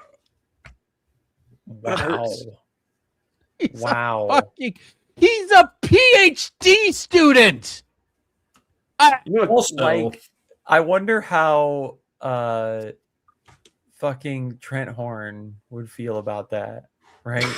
Being posed that like fucking Wes Huff. Wait, no, the fucking Pope, right? You could have Wes Huff is right. You could have Wes Huff is the number one. Number one in what? Right? Number one PhD student Christian expert or world renowned Christian, like the one person in the human race that knows the most about Christianity is fucking Wes Huff. Well, but which one though? Like, so I would say Wes Huff knows the most about Wes Huff's Christianity. But I this don't seems know. like, well, maybe because I don't even know. Like, well, because I know I've everyone's contended an expert in themselves, right? Damn you, sensationalized YouTube titles. Yeah, because my contention is like, because I have said like I feel like I can't really accept or reject Christianity because they have yet to give me a single version. I like the joke, you ask 10 different Christians, what does Christianity even mean? You'll get 30 different answers. It depends on like what mood they're in or who they read recently or whatever. So, yeah. So yeah, maybe he's an expert on whatever version he ascribes to. Okay, sure. But like we said, I bet people like James White would disagree. Greg Boyd would disagree. The Pope would disagree. The Rob Bell would disagree. Like go on and on and on. Yeah. So he has no right to be here on this show, which tells me he paid to be here. No. I don't know. Like honestly, like I think there is a general I don't know probably been drinking too much, but the word that comes to mind is that he's in the zeitgeist, right? Like Wes Huff has I won't say legitimately, but he is out there and getting attention. And so you think CEOs are like, Wes Huff is my guy, he's my guru? I don't know. Well, I don't understand Joe show. Rogan. I mean, Maybe, yeah, he was on Joe Rogan, right? Like that's the only credential that he has or needs in this space. It seems. Yeah, and he made Joe go, wow. So, oh, sorry. I'm slow on this. Is Wes word Huff for word? Wow. Is Wes Huff going to become the Neil deGrasse Tyson of Christianity? Yeah. Like where it's like because of that hype stardom moment, it's just like the person you reach for your hot takes. Well, at least Neil deGrasse Tyson has an actual fucking PhD. That helps. It does. Yeah. But also, like Marin, like I gotta point out that Marin is shouting out Starburst jelly beans, which is like one of the best Easter candies of all time. Yeah, they're very good. I would like more flavors, but they're very good. Yeah, I'm like those the I think Reese's eggs. God's punishment and his wrath are going to be felt there. But if we're talking about like a good place, bad place, in the very simplest of terms, yes. But heaven isn't full of good people. Heaven is full of people who understand they're not good enough. And so I mentioned that like justice, mercy thing. Justice is fulfilled on Jesus. So because justice is fulfilled, now mercy, which is not getting what we do deserve, is able to be given to those who put their trust in Jesus. So if I don't believe in Jesus, I don't believe in does the Bible, anyone remember what his original question was? No. No. All I remember is because basically everything that Wes is saying here to me sounds like this is what Christians say when they realize the actual answer sounds really bad. So I need to, It had that vibe, yeah. So, DHP personal, can you put that up? Yeah. So Wes is Canadian. So there's enough. We're not proud. No. It's all your fault, Kip. Damn it. Seriously, I live farther away from him than you do. The perception that you have there is very real. And I feel it too. I think the same thing too. Yes. I've called this out on my channel before. And it's the flexed up, blessed up, and ready to die with Wes Huff. Yeah. It's the idea. Yeah, that's a real just call it gay sex and get it over with. Just anyway, so like just like the barely hidden, the macho righteous deliverer aesthetic, the savior man, the macho man, the the divine protector of the family, the head of the body or whatever, idealized masculine way to follow God, is a very American thing. And Wes, whether he knows it or acknowledges it or not, contributes a great deal to that through their online presence. So by maintaining their physique the way they do and putting it forward, if Wes ever puts forward himself as a buff or masculine way to follow God, then that's a problem in itself. But the marriage he has to Crusader merch, quite literally, is furthering that marriage of those ideas of brute force, conquest, takeover, theological interpretations of what Christian belief and practice and mission looks like, right? So by associating yourself with merch of a sword to a crusader and saying this is important for Christian identity, then you're tying your message to this force doctrine or this theological imposition of your divine will upon others. And so Christian nationalists like a Wes Huff because not only does he have a lot of the same ideological commitments that they do, but he's white and looks like them and looks like their ideal. Oops. Not wrong. Holy shit, I'm You're so not wrong. woke. But anyway. Yeah.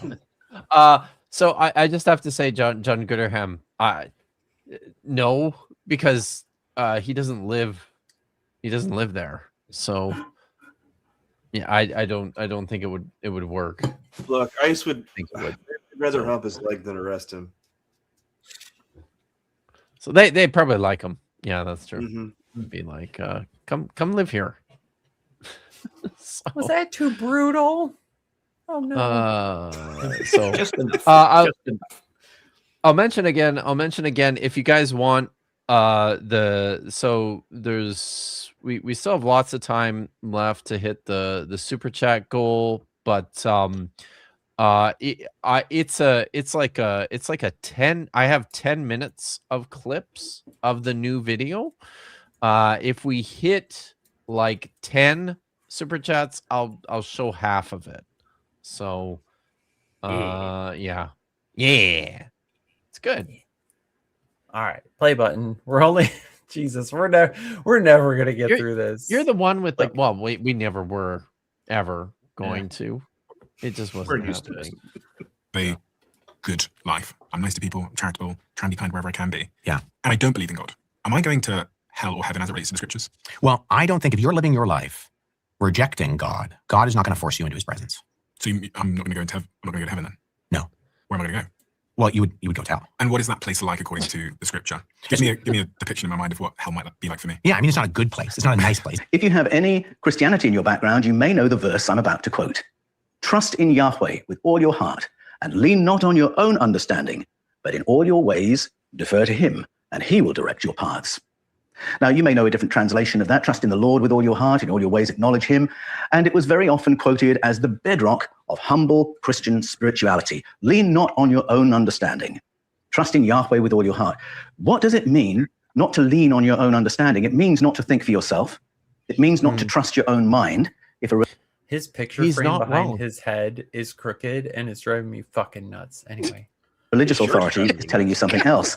But it took me a long time to realize that this verse trotted out as a bedrock of humility and spirituality was, in fact, a device in a web of thought control used by institutional Christianity through the generations to empower those who teach and disempower the flock.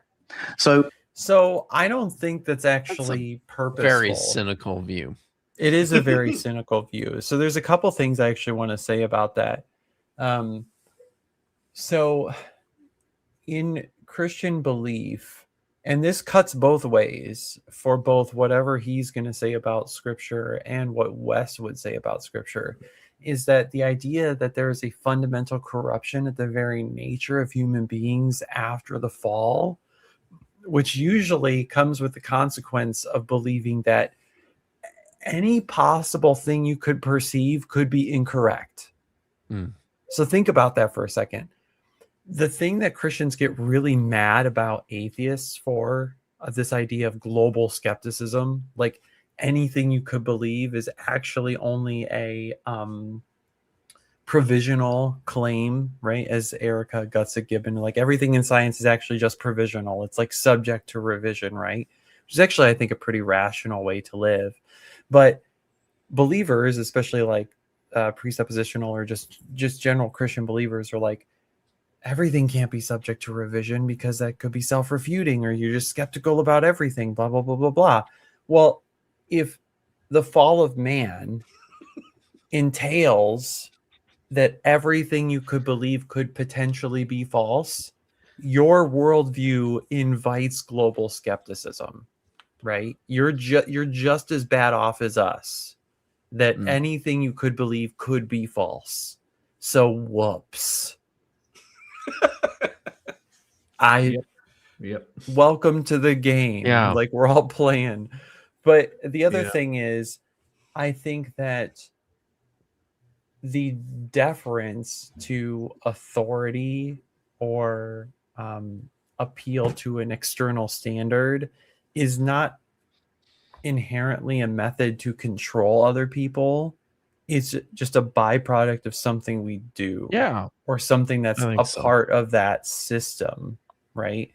And so, like, people will push others towards that deference to authority or mystery or whatever, but that's just because that's their reflexive mechanism or what exists in that system, and it's not with the express intent to, ooh, this will get you to do what I want.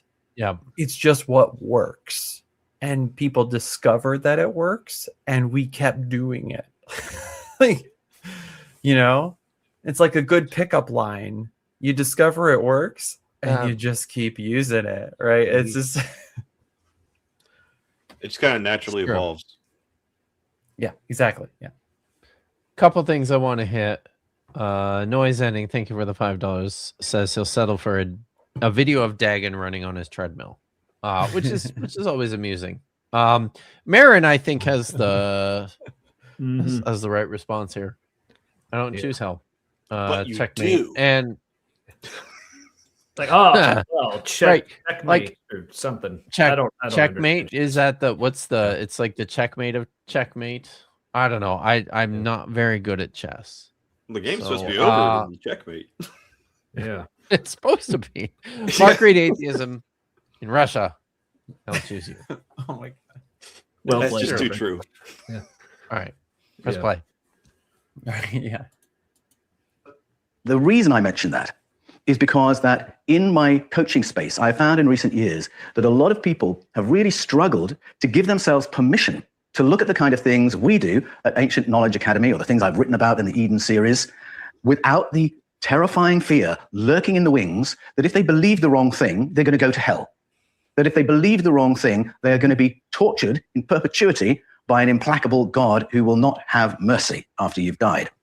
Now, if you have had that kind of religion in your background, it can be quite difficult to shake it off. But the purpose of this unit is to tell you that it is totally ill-founded, that the doctrine of hell or eternal conscious torment or eternal punishment is built on a foundation of sand. Until you can shake off this background fear, you do not have the freedom to explore. How can you possibly have the creative freedom to explore possibilities if the prospects of getting it wrong mean that you're going to be tortured forever? When I went to theological... That's actually a really That is good. Yeah. good thing to think about, right? So for people here who still believe or stumble upon this stream, right? You've made it almost 2 hours. Oh my God. Into this Crazy. content. And you stumble on this.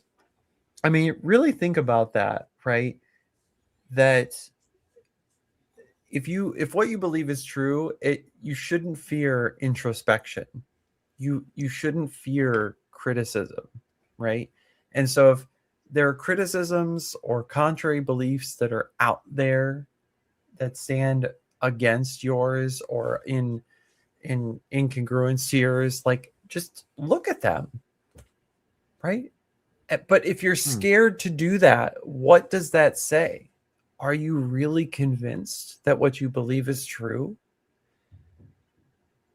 Because if it is true, like the things I'm convinced of, I'm not afraid to say them, right? And I'm also not afraid that they could be wrong, right? Because I actually care about what is more probabilistically good for me or true for me to do my next thing, right? And so if it's something different, that's okay. Like that's where I want you to be. If you're listening to this, that's where I want you to be at the end of this discussion or whatever you do with your faith journey, is saying, oh, like if I'm wrong, that's okay. If I'm wrong about hell, that's okay. There you go. Yeah. It's good. Like if you find out you're wrong about something, like why not believe what it can you're hurt right though. about? It can hurt though. Oh no, it can absolutely from experience. Absolutely, I will say that. Yeah. Finding out you've been mistaken for a long time and that you've done a lot of things based on your mistakenness for a long time, it can hurt. And so I don't want to diminish how heavy that can feel. Yeah, there can be a lot to deal with and like forgive yourself for. Yes. All right. College many years ago, it was my personal goal to research hell because I became a believer when I was 17 from a background in atheism. Is he and I that always felt short? that the church's teaching on hell was really... He's tiny. Wow, he really is. He's shorter than I am. I'm sorry, I feel so tortured bad. forever. When I went to Cursing on Hell, became a believer when I was many years ago. It was my personal goal to research hell because I became a believer when I was 17 from a background in atheism. Okay, there's at least 1 6-inch step there. So that's fair. Other guys wearing a And I very tall always hat. felt that the church's teaching on hell was really out of kilter with everything else I was picking up about the teaching of Jesus. It is so out of proportion. I mean, an eternal punishment for a finite crime can only be a miscarriage of justice. And if I would feel sorry for someone burning alive forever, then how could a God of love not feel sorry for them? I can't be more compassionate than God, can I? I knew straight away there was something really off about this doctrine. And so I made it my goal to research hell and find out. Hold on a second. I'm interested to hear where he ends up here, because I did a couple of weeks ago, I did 2 streams about this topic, about hell, because poor child star Kirk Cameron had a crisis of faith and got in trouble. Yeah. On the internet, right? Crisis of pocket. I think he was going through some growing pains on the issue. Oh, you could say. I have some. I've got to have. I must. Do I have a? Let's see. No, not that one. That was good though. I like that. You know he wants to use that, but he can't because of copyright.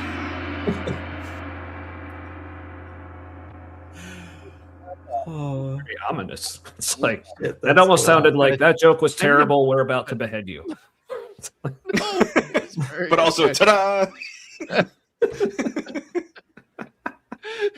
It was very good. But I was so I'm interested to hear what he says here, because when I did my hell streams, I pointed out a couple of things. In the first place, yes, the teaching on hell is a lot more nuanced certainly in the New Testament than people recognize at a glance. And part of that has to do with the fact that there's different Greek words at play in the text that don't always get translated into English in such a way that you can see that. The other side of this, though, hold on a sec, Nady. The other side of this, though, is that Jesus's teaching is like it's still bad. There's there's destruction. Also, could point out Guard 013 had a fantastic response. Maybe that's touche. Very nice. But yeah, so you know, unregenerate people are destroyed in the last days. They're just eliminated. I believe this is what the New Testament teaches. However, the uncomfortable part of this is that in the interim, it does kind of seem like Jesus is teaching a form of temporary torment until that point. It's like torture until you're destroyed. So I don't know. That still seems bad to me? Not great. Yeah, not great. Sorry, Nitty, you were going to say something. No, I forgot. It's fine. Oh, faggot. My fault. Oh, so it's not just that this happens too. Good. I would like to say his festive shirt from earlier. I've decided that in my head that's called Peruvian circus. That's the name of that color. Nice. Are you gonna? I am just so distracted by his like intensely blue glasses frames. Like these are. Yeah, they're in charge. There's a lot. There's a lot happening on the screen every frame of this video. So yeah, true. I don't know what to do. Okay. Jesus taught, is that really the teaching of the Bible? And I found that it wasn't. Jesus taught about Gehenna. And in that verse, he's actually warning people about Gehenna. Gehenna was the rubbish tip outside of Jerusalem. Oh, God, shut so if you're going to take it literally, he's warning you about an ancient rubbish tip outside tip. Jerusalem that no longer He said rubbish tip. Yeah, he said rubbish tip. Now, did he? So here's like, did he misread or miswrite the word? Are you sure that's what he said? Do we have to back? I'm pretty sure. I heard tip actually. Wow, if two of you heard tip, and I found that it wasn't. Jesus taught about Gehenna, and in that verse, he's actually warning people about Gehenna. Gehenna was the rubbish tip outside of Jerusalem. See? So. Just the tip, though. He's all up on that rubbish tip.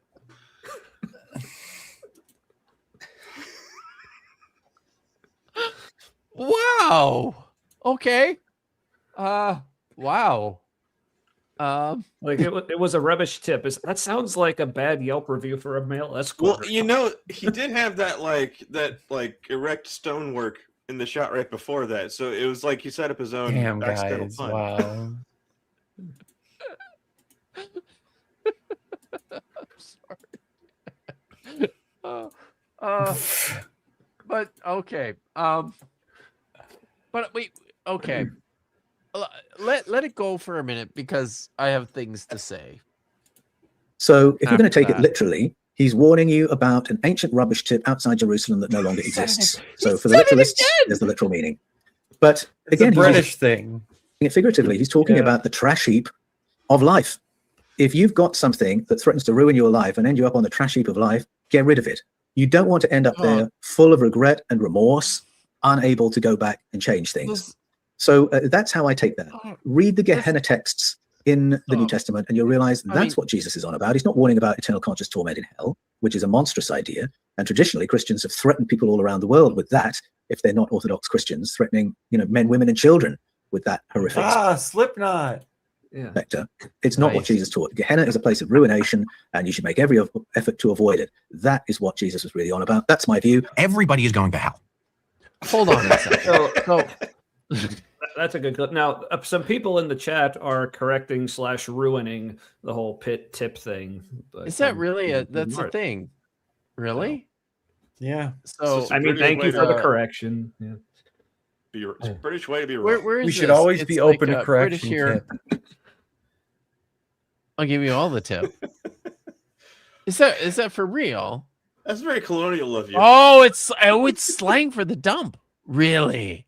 Wow. Tip? Really? Okay, so 'cause what you do dump British it there, people tip think it when over. they hear? Yeah. But what? So then now I'm wondering, what have British people been thinking all this time, hearing Americans saying things like "just a tip"? Is like interesting. Yeah. Everyone knows. Like, does that land over there? Or are you just like, what the fuck are you talking about? Just the garbage. Wow. Thanks. Yeah. Thanks for the correction. Tap. Sorry, chat. I said tap. His spirit is still here. It's still here. Bless you, astrophysicist, trenchcoat weasels. And also with you. So, but as I mentioned earlier, the Gehenna was not a garbage pit. It wasn't. It's not where people threw their trash. It just wasn't. This is a myth that was invented by preachers. To they do that, right? What? I've never heard of this. So except for all of them.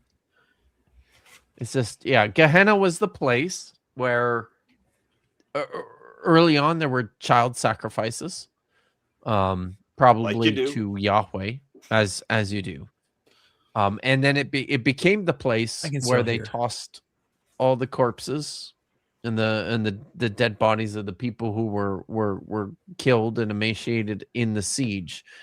Isaiah, it's actually the very last. I'll just read you the very end of 3rd Isaiah here. No, so just the tip. Isaiah 66, just the tip. All right, cool. So the last couple of sentences, or is it just the last sentence in Isaiah 66 says this: "For as the new heaven and the new earth, which I will make, shall surely endure by my will, so shall your seed and your name endure. And new moon after new moon, and Sabbath after Sabbath, all flesh shall come to worship me, said Yahweh. They shall go out and gaze on the corpses of the men who rebelled against me. Their worm shall not die, nor their fire be quenched. They shall be a horror to all flesh. And new moon after new moon, and Sabbath after Sabbath, all flesh shall come to worship me, said Yahweh." So that's like the very end of the book of Isaiah, 3rd Isaiah properly, but when it came to be, that's the very end of the book, and that's what's happening here is this place, the valley of the sons of Hinnom, Gehenna, became the place where this is the place where they threw all the dead bodies. This became part of the apocalyptic trope of what was going to happen in the last days. So not garbage. It's not a garbage dump. Everybody. Here's how I've said in the past, right? The Bible is very Go on. Sorry, that thing he said, what's the name of the intense glasses dude who's like Paul. This is Paul Wallace. So when he was talking about too many Pauls. Apparently incorrect, right? But when he was talking about the apparently incorrect analogy of it being a trash heap, but then he's like, oh, I think what that really means is just get rid of the garbage things in your life, because you don't want doesn't mean that. Yeah, it's if you read the rest of what Jesus said about whatever Gehenna is, or whatever Jesus was talking about, whatever hell is, or whatever the punishment comes in the afterlife, it doesn't sound like he was just talking about, oh, it's just some life advice. No. That was So they're both wrong. Oh God. I am all for, I have to say this. I am all for people putting redemptive spin on the Bible, because yes, that is helpful for, if that's going to help people, I'm all for that. But let's stop pretending that this is what Jesus meant when he said this, or that this is the historical or what the author context meant when they were putting it in Jesus. Exactly. Be honest about it. That's all I want. Yeah, because this is it always has me torn. What's that? They think they are being honest about it. That's the crazy thing. Like they, Yeah. they can't see their own aversion pretty to cringy. thinking deeply. Yeah. But that's why, like, with stuff like this, that's why I'm always so torn. Because, like, Kip, you're saying, like, yes, if you are stepping away from the more harmful interpretations of the Bible and then saying, like, well, and then obviously, like, definitely make the argument that whatever morality they think they're getting from the Bible, they're actually getting from just being human and having empathy, but they still feel like, but I got to use the Bible for this humanity. somehow. So, right? Hey, yeah, it works. Yeah. But it's like, but still there's that part of me, like you said, like, yeah, okay, but is that what the person, I'm glad you're getting this interpretation from it because it's making you like less of a dickhole and more empathetic or whatever. But to say that, well, this is what they clearly meant, it's like when it's so fucking not what they clearly meant. So like the part of me that wants people to just be better people loves it, but then like the autistic part of me that has like the high justice sensitivity is like, that's not what they fucking meant, and it just drives me crazy. But yeah, and I could go on for that about that, but yeah. Sorry, I just have to like this is 100% on point. If Yeah. you've ever On a recruiting if you've poster? ever been to Canada, so I have to point out, I suspect none of the Americans in the chat have ever heard of Sam Steele. What a great name, right? It sounds like I've only heard about Mounties. Yeah. I've only heard of Big John Steele. Sorry. Yeah. Oh God, I'm sorry for that. Jesus, that fucking. We covered him once on our show. Leave our racist myths Really? alone.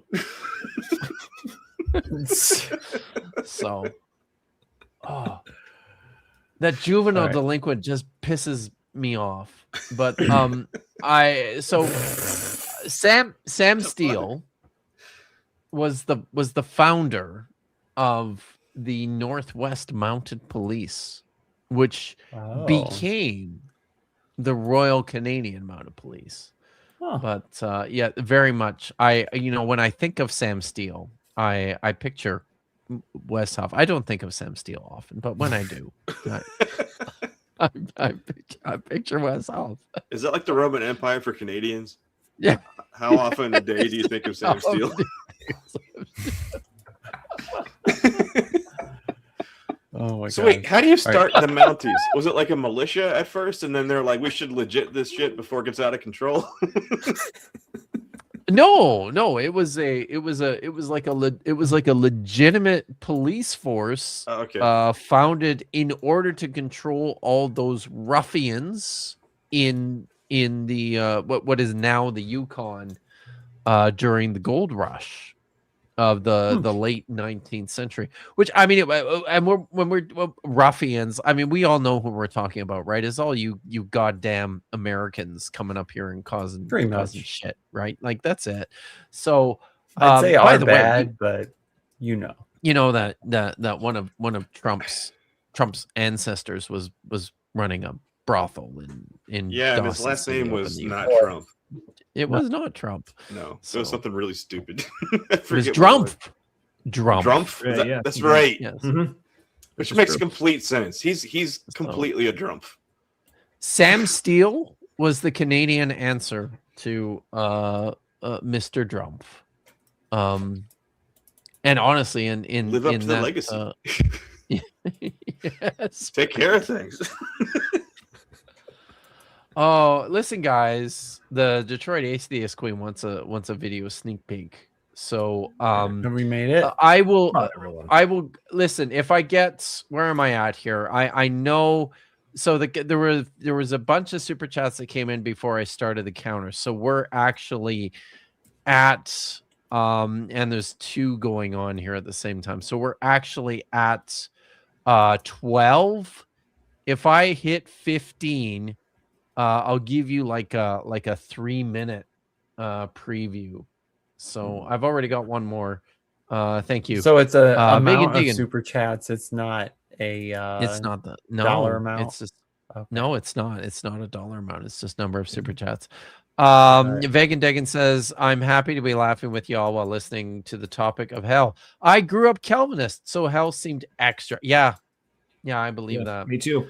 So, same with Tommy. Yeah, awesome. Thank you for the. Are we ready? For the support. So yeah, let's press play. Clear. All good people go to heaven. But Jesus said, no one is good but God alone. So if all good people go to heaven, and no one's good but God alone, only God is in heaven. Christianity has a particular moral vision of God. When Jesus talks about God, he uses the Greek word theos, and the divine qualities he espouses are 180 degrees removed from the morality of the Elohim and Yahweh. Pause it for a second, because I have to. What Wes said there before this wooey bullshit. So I actually, as I'm thinking about it, people misunderstand this. When people think that Jesus is talking about heaven, no, Jesus is talking about the kingdom of God, which is on earth. Yeah. Yes.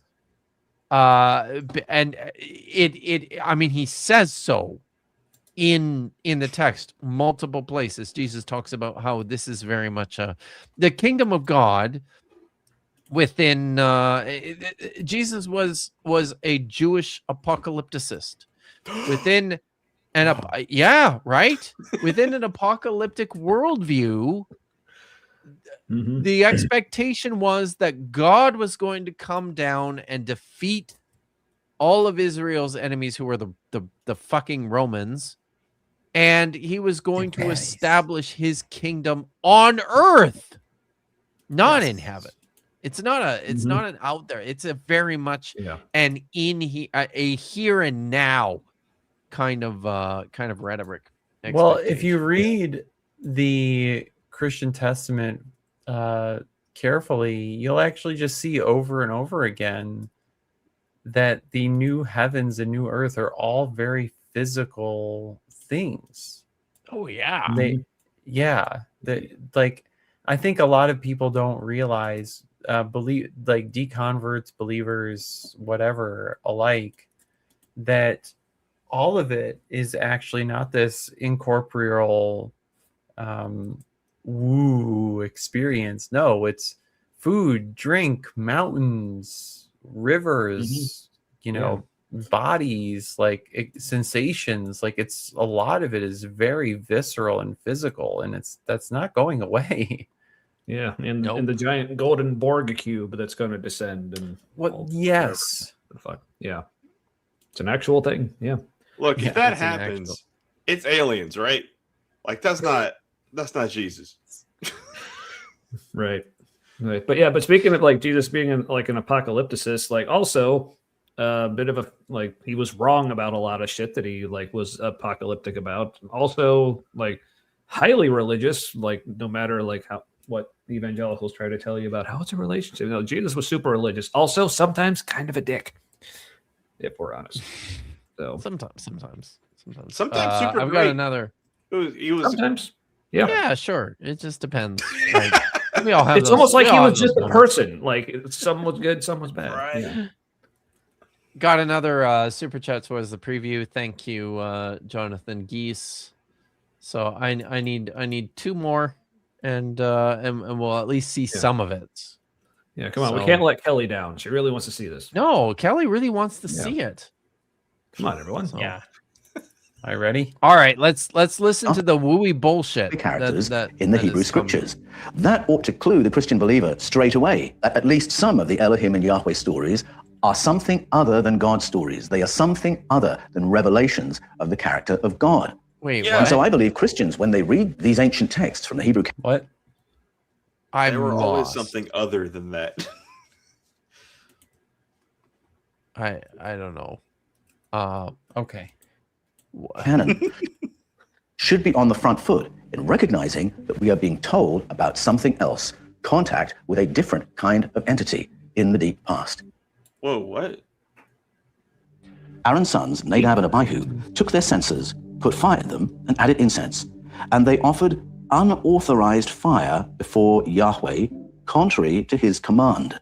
So to clarify, when we get down to the Hebrew, this unauthorized fire that Yahweh had not commanded, what it's telling us is that they have got the recipe wrong. It's not that Yahweh didn't like smoke or this wasn't a good moment for him to have a smoke. They got the recipe wrong. There was something off in this fire or smoke that Abihu and Nadab bring into the presence of Yahweh. Look what happens. He's kind of reading into it a bit. Well, when I was really in it, basically I interpreted that story as you can't tell God how you want to worship. He tells you how to worship. Is that right, Kip? Is that the right way to interpret that story? Well, it's yeah, I guess it's a way. Because this is the thing that people don't understand about a lot of the Old Testament is that many of these texts are born out of active, ongoing, like cultic disputes between various factions, like the various priestly factions who are attempting to control. I think that's more in line with what this story is about. Is it's polemicizing against the bad group of priests whose rituals or we don't like them, so we much prefer these guys, right? It's it's kind of like propaganda. Very much so. Yeah, it's like there's a whole book of propaganda out there. It's just crazy. Man, someone should maybe like write a book comparing all this, talking about all how propaganda-ish all this stuff is. That'd be right. Kip Davis has written no. You guys don't disappoint, I gotta say. You set it up, we knock it out. All right. So we actually, I think we've hit our minimum goal here. Nice. With the last little bit. Chuck sent in number 14. Kelly loves supporting a. Thank you, Kelly. I very much appreciate it. Oh, Nitty. Kelly's saying she needs you to be on her channel. So that is very much doable. Do it. I will watch the hell out of that. The hell out of it. He will.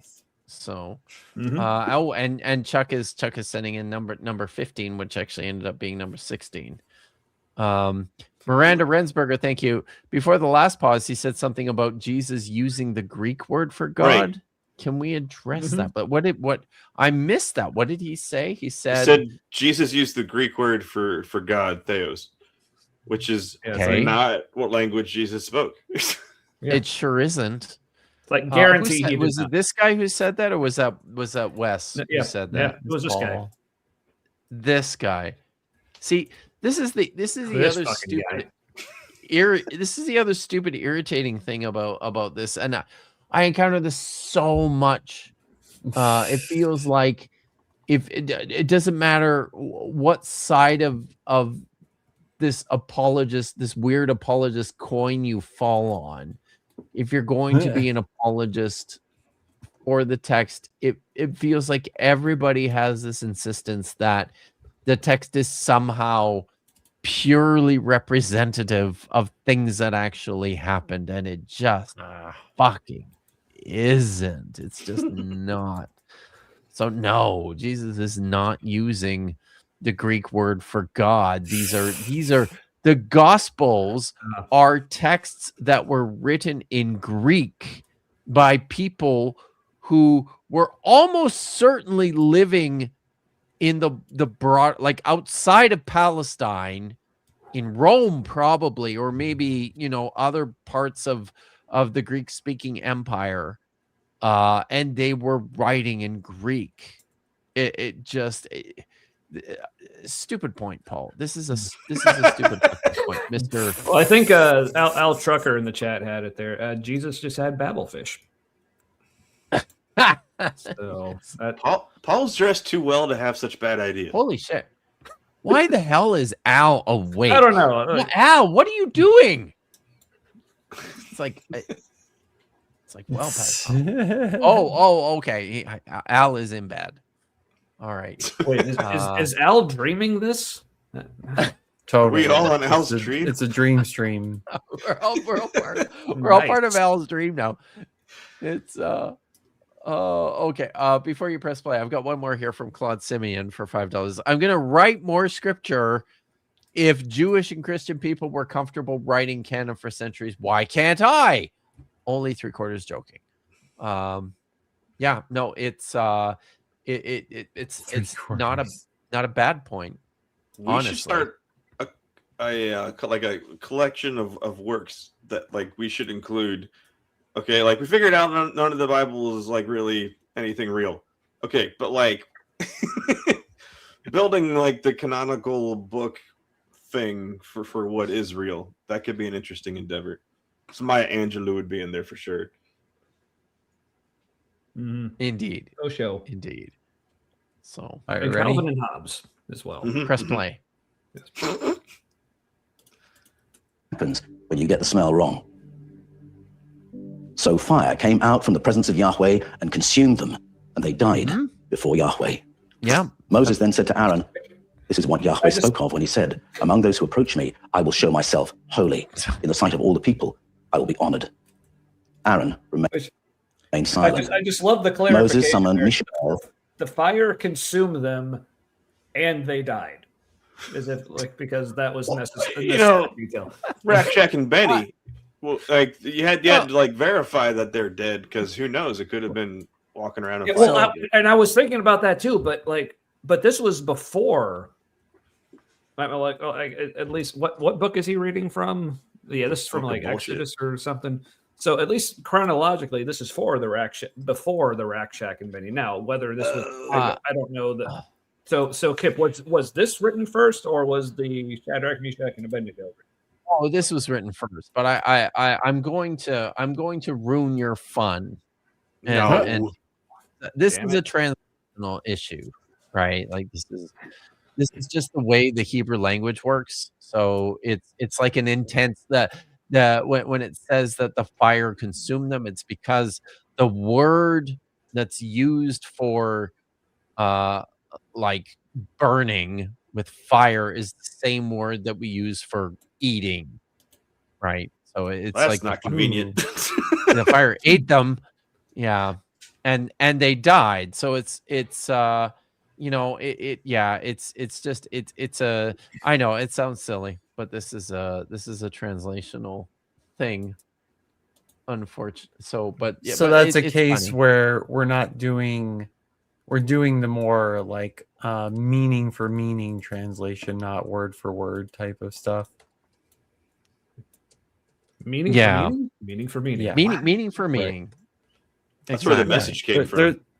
There's transliteration, there's transcription, and then there's just linguistic translation where you're just trying to figure out what is the author's intent and what they're saying, rather than saying like, okay, this word means world, this word means people, blah blah blah blah blah, like trying to one-to-one them all. But it's just one of those instances where the whole like and died seemed like it would just be like the famous implicit example in the original text. Then but like there's the other example of like the death of Herod in the New Testament. I think the way it's worded is he was stricken down by God, eaten by worms, and died. Okay, normally the worms comes after the death. Yeah, it's like I think we got it, but okay, thanks for driving that home. But it's like digging somebody up and killing them again. Right. El and Elzaphan, sons of Aaron's uncle Uziel, and said to them, come here, carry your cousins outside the camp, away from the front of the sanctuary. So they came and carried them, still in their tunics, outside the camp, as Moses ordered. Then Moses said to Aaron and his sons Eleazar and Ithamar, do not let your hair become unkempt, and do not tear your clothes, or you will die, and Yahweh will be angry with the whole community. So let's be clear what's just happened. Two of the sons of Aaron is the high priest, his sons are priests, have taken in an incense offering to Yahweh, but it wasn't strictly according to his instructions. They've got the recipe wrong. And so he has incinerated them to death in front of their father and in front of Moses. And when this happens, Moses says, don't say anything, Aaron. I told you he was like this. Go and get your cousins to get the bodies out of there. And they must not show any mourning, that's the tearing clothes and hair unkempt, because that will offend Yahweh, and they will be killed as well. What's the purpose of this story? Is it a made? Incinerated them to death. He did the same thing you did. Look, this just is making too much sense of current events. Oh dear. That's all I'm gonna say. But isn't it though? It's true. It's very true. So yeah. Listen. So I gotta. So the people are throwing down here. I got a couple more. I did that one already. So I got one more from. Sorry, I've been drinking a lot. What can I say? Arrow Dodger for $4.99 says, I heard that the Dead Sea Scrolls are word for word accurate with the 1611 King James Word for version. word. Word for word. Word for word. Wow. So if you are if you're out of the loop, it's because you're not watching the Dapper Dinosaur on Saturday mornings or afternoons, wherever you happen to be.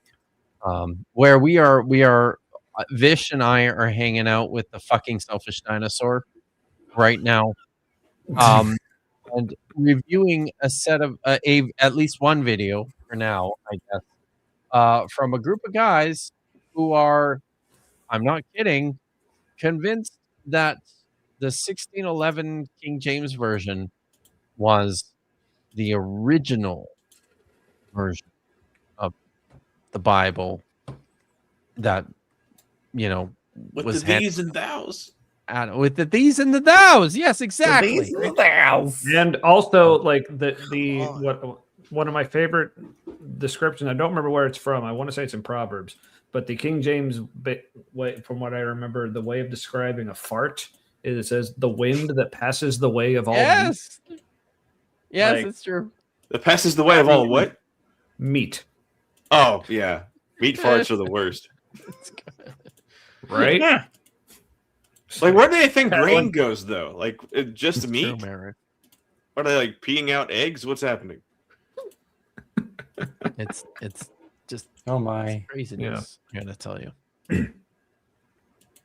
All right, we ready? So I mean, if we're anything's ready. divine, that description of a fart, that's divine. So Made up story, because very often preachers like to say, well, the moral of the story is, tell me how you can get a positive moral out of this story. If it's a fiction that's been created to teach a moral, what is the moral you're going to teach from this?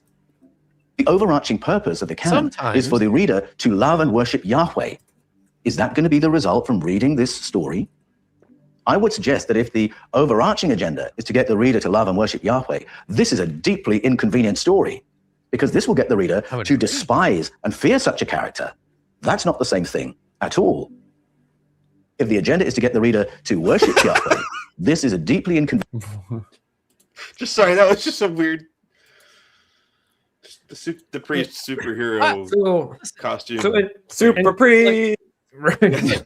But Kip, like, correct me if I'm wrong, but this Yeah. sounds an awful lot like imposing quite anachronistically, if I may use a big word to make me sound intelligent. Oh, very good. Like modern views of like, well, this is what I think it would mean to love and worship God or Yahweh. So if this turns me off, clearly this would, like, this reading of this passage would make these people back then like not worship it. But to me, it's like, I don't know. To me, like, might that be a reason? Like, just for like a.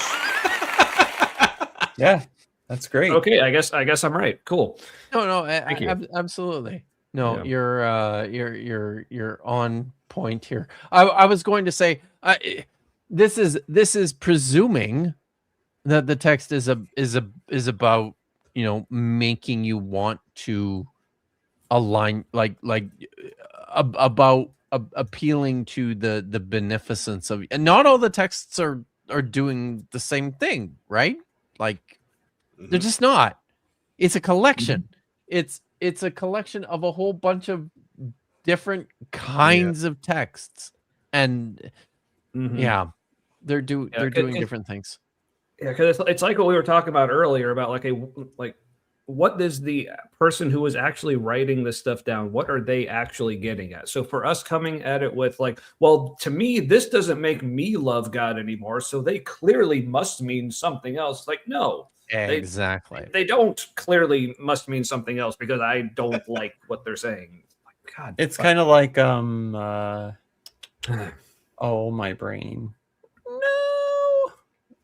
Brain. It's kind of like, how would we know that the women at the tomb was embarrassing, right? Would it have been embarrassing back then? No. Yeah. No. The other thing about that is like because they always talk about that old a woman's testimony in court was worth like $500,000. Okay, but the story them women's are dumb. Yeah, the story wasn't talking about court testimony. It was just talking about a person saying life. And a fucking life. It's like I mean like yeah, because in order for that to actually fit the criterion of embarrassment, you have to actually demonstrate that it was actually embarrassing, which, to my knowledge, no one actually has. So yeah. Also, have you ever been around a Jewish family? Like, it's pretty clear, like, the women have been in charge for centuries. That's fun. Yes, and just like the social structure of everything. Yeah, for sure. Yeah. So in regular life, like what they said was probably at least equally important. Yeah. Plus, also, wasn't it the woman's job to be at the tomb to like do the exactly and everything? Yes. Anyway, the ones who do to me, it do seems that like shit. Yeah, so to me, it would seem like saying that the men were there to do that. That would be the weird. That would be like, weird. That would be suspect. Also, yeah, you know what? Reading that back and thinking about that, even without us critiquing it now, I would almost automatically think that's weird. That the men are that if they were going to go look after the body. Yes. Yeah. Also, like but also strange. Maybe if you added the qualifier slave men. Oh. You know, maybe. But thank you, BS. So the Rio Melly really wants me, I feel like, to do this. Univocal voice. And because I appreciate it so much, I'll do it twice. Univocal voice.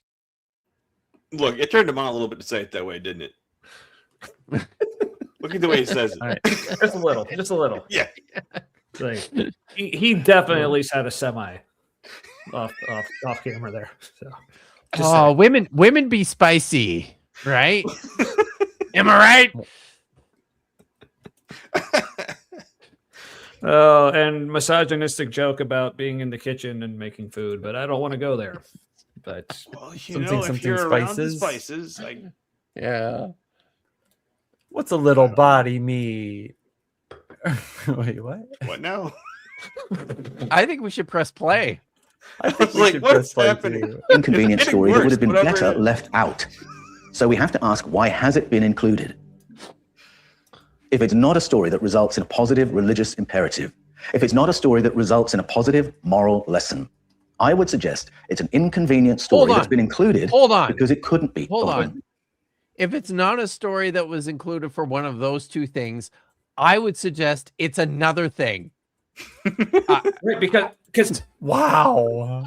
He's like, apparently, and I've heard about this, and I know this sounds crazy, but I've heard there are more than two things. There you go with your thinking again. I know. There are multiple things. There just is. There's a. But also, You mean like, there's more what than if one it reason? But also, even if it is just two reasons, like to get a moral lesson, like Kip, like, is it again, like, honest question here? Given like that time, that all that context and everything, was it a valid moral lesson to say, hey, when God says do a thing, you better fucking do it? No, that was a thing. Yeah. Yeah. So again, but to this guy, that doesn't sound like a good moral lesson. So therefore, that can't be it. But for so Triceratops is very passively aggressively telling telling us to press the goddamn play Well, button. but here's the thing, like Rid of. what I'm hearing In is other every words, time it someone was a tells us part to of the press play cultural. button is they're telling us that this guy is more interesting than us. And honestly, that kind of hurts a little bit. This is what I live with on a day-to-day basis. I know you guys everybody tunes in just to hear you prattle on for, but people watch this show to see the videos. That's why. I think on our show, I think Matt put it best. Is the tangent the premise? Yes. Yes. So anyway, Cultural memory. Get on that, with though it. inconvenient, had to be included because it was known.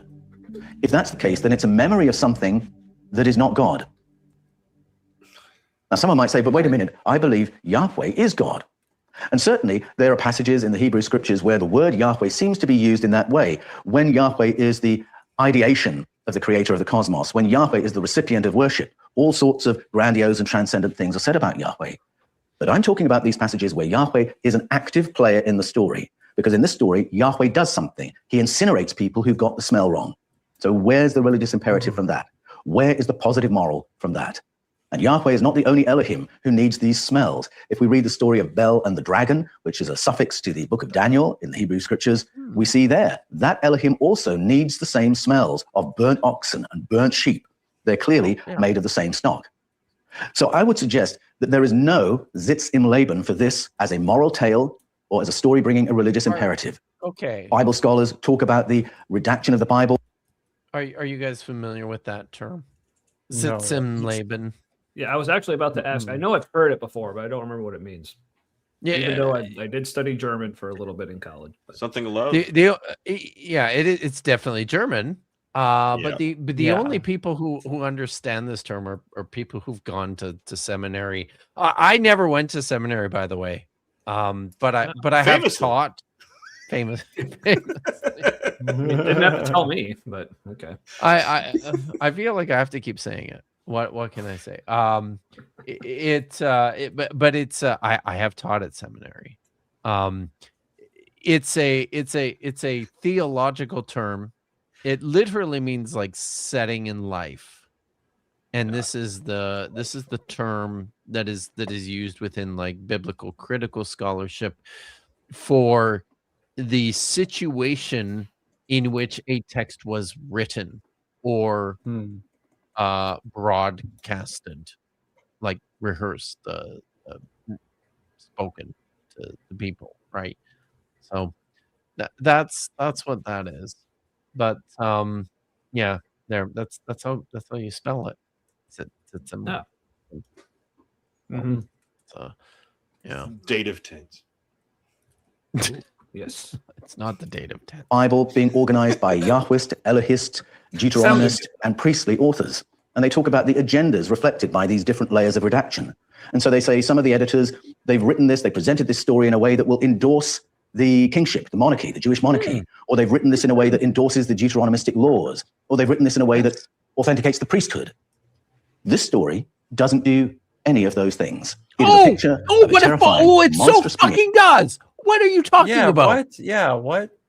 But the British man says no. Yeah, but Kip, he said it emphatically though. Yeah, very confidently, like an apologist. I'm just gonna say it again. I'm looking at the screen, and all I can see are a pair of glasses. Is there anything else there? Also, how many rooms are in his house? He's been in a bunch of different rooms. It's like every room of his house. Like honestly, like with like how like changing and distracting his background is, like honestly, I'm longing for another AI video at this point. Like that seemed more coherent. He feels AI.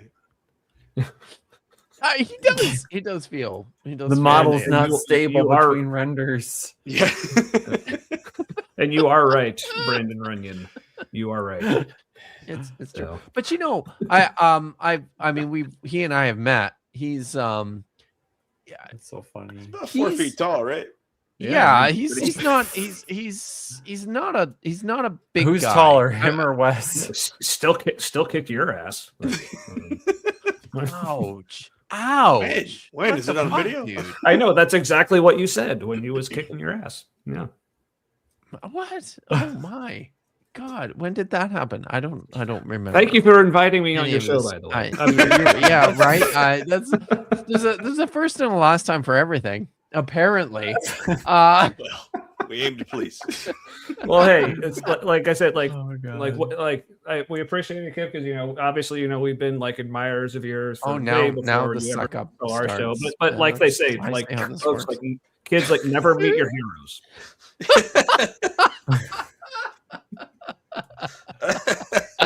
All right.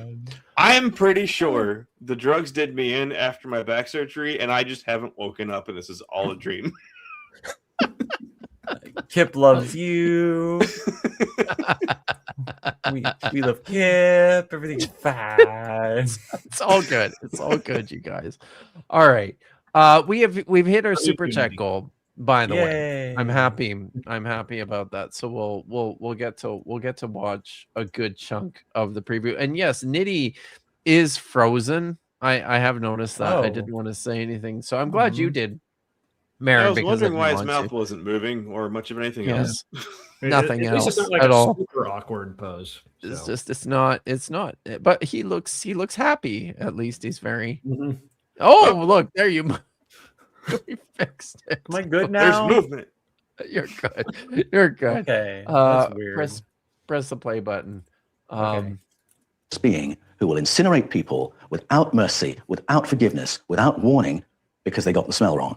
So I suggest this is an inconvenient story that's been included simply because it is part of the cultural memory. It has to be included, and it doesn't serve the monotheistic purpose of the canon as a whole. If you hold the view that Yahweh is God, and if to maintain that view, you find you have to call evil things good, that should be your clue to hit the pause button and think again. If you're having to justify things you know to be evil and wicked to maintain that theology, there must be something wrong with that theology, mustn't there? So let's have a look at another example.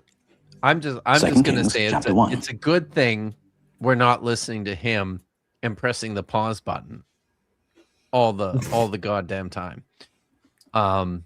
Because we never get through this video. But how doesn't he see that he's cherry picking, like what makes him comfortable and what doesn't, and explaining it away based on his own comfort? Yeah, this is this is kind of the way things work. You guys are going to be on Maren's show on Tuesday, I think, aren't you? Yeah. Paul Yeah, did you are. smell wrong. There's no way he smelled right. I mean, if she'll still have us after this. So It's true. So, I think Nitty's frozen again. But, What? yes, yeah. I will say, No. like, Now you know what? We have to talk about it, and then you unfreeze. Apparently, that's Weird. Nitty's not real unless we talk about him. Do you know, do you know that sometimes I literally just get locked in expressions? Like right some now? people. But usually your lips move when you talk. Right. Oh, is it that bad? Really? Yeah, It right is. now. Unless wait a minute. Maybe hold on. Maybe it's Unless they're a person who's really into the fashion industry and is obsessed with shoes, you never see feet or shoes on a ghost. Nitty, can we? I can't speak, so I'm just like I am not sure at this point. Yeah. Also, just so What is wrong with that guy? just so everyone knows. Oh, hey, look! Wow, that's the first time that's ever happened on this show, What has or happened? anywhere on the internet. I blinked and missed it. I just showed off my foot. He showed off his Prove I'm foot. not a ghost. Why?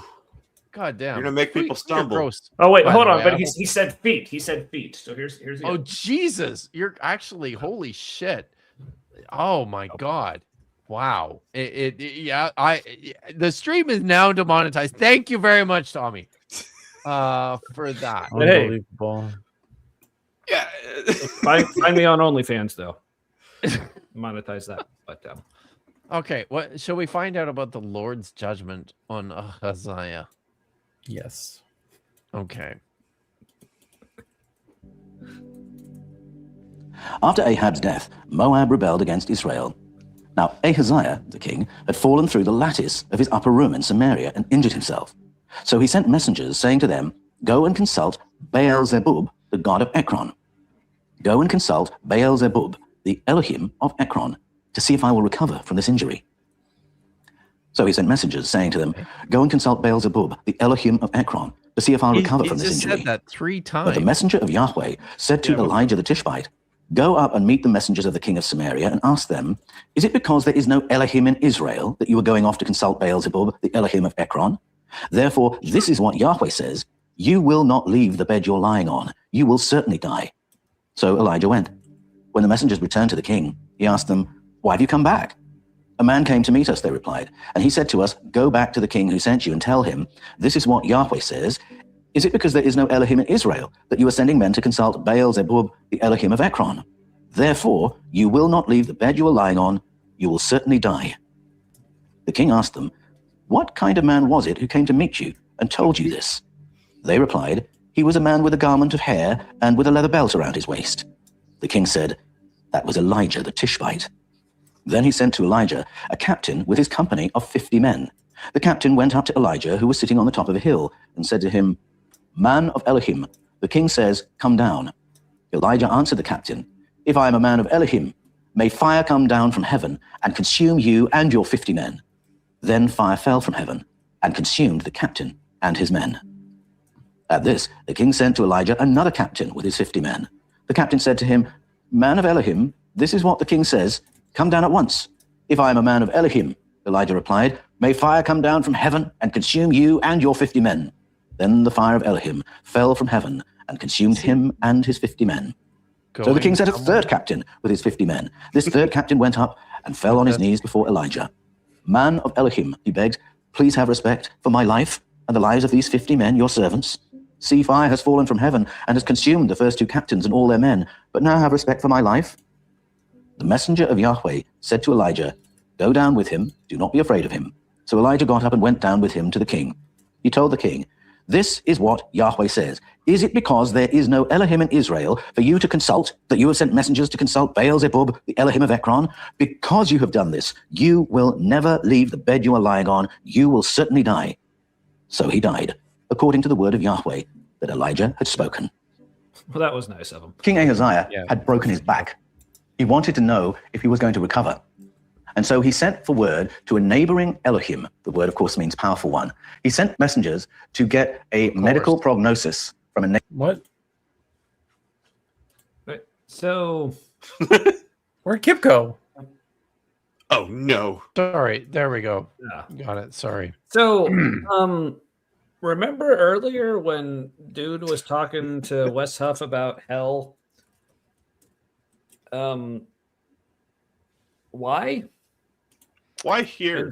In context of what we're talking about now, like what? Yeah. Well, you got to tweak that algorithm, man. Yeah, I mean, this is all contingent on the idea that Elohim is actually plural, right? So, like, yes, exactly. That's like the whole point that this guy wants to make, which is kind of stupid. But also hell. So therefore, hell. I don't know. Jesus. Prophet. Yeah, pretty much. Yes, thank you. So we've been going for all like 2. I know this is, you guys are just getting warmed up, but this is, I usually don't go much past 3 hours. So I wonder if now is a good time to show the preview. Yeah. Or the people have been waiting for the preview or the it's going to be good. I have to Jesus, what do I have to stop doing something here. Where's your Okay, I have too many windows open. Where is I have to do that? Okay, let's get rid of that. There we go. Okay, now I can do this. Much better. So first of all, I have to set this up, right? This is the the thumbnail for a video that Inspiring Philosophy, who is Michael Jones, published. It's got to be a month ago now, I think.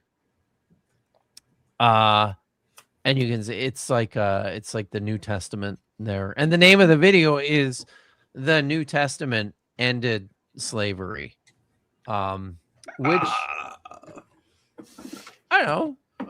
How do you feel about that? I feel like history said check, please. I mean, it took it long enough, didn't it? Didn't it? Yeah, it kind of did. Yeah. It feels like that. It's also like handed out to slaves in America in an abbreviated Bible. Yeah. It also help them be slaves better.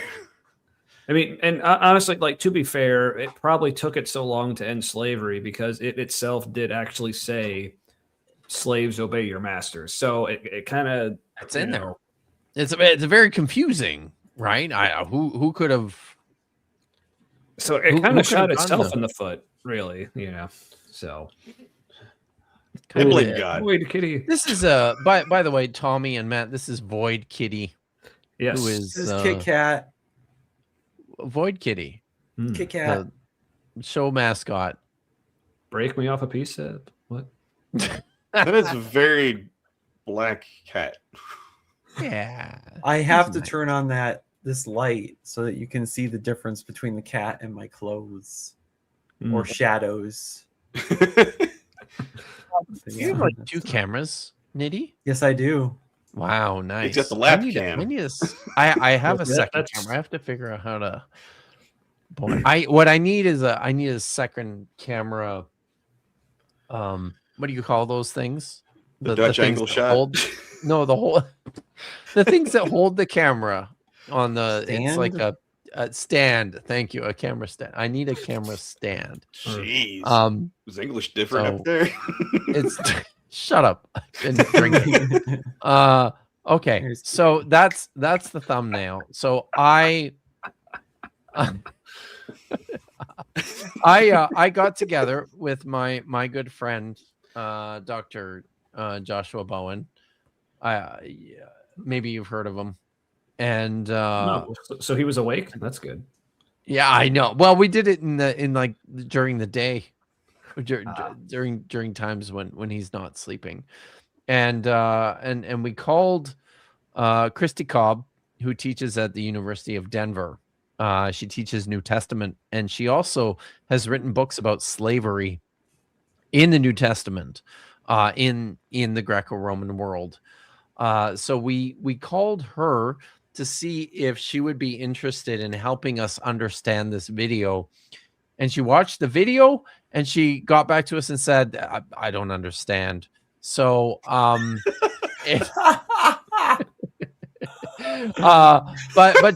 she helped us a lot to understand at least the New Testament and this question of the New Testament and slavery.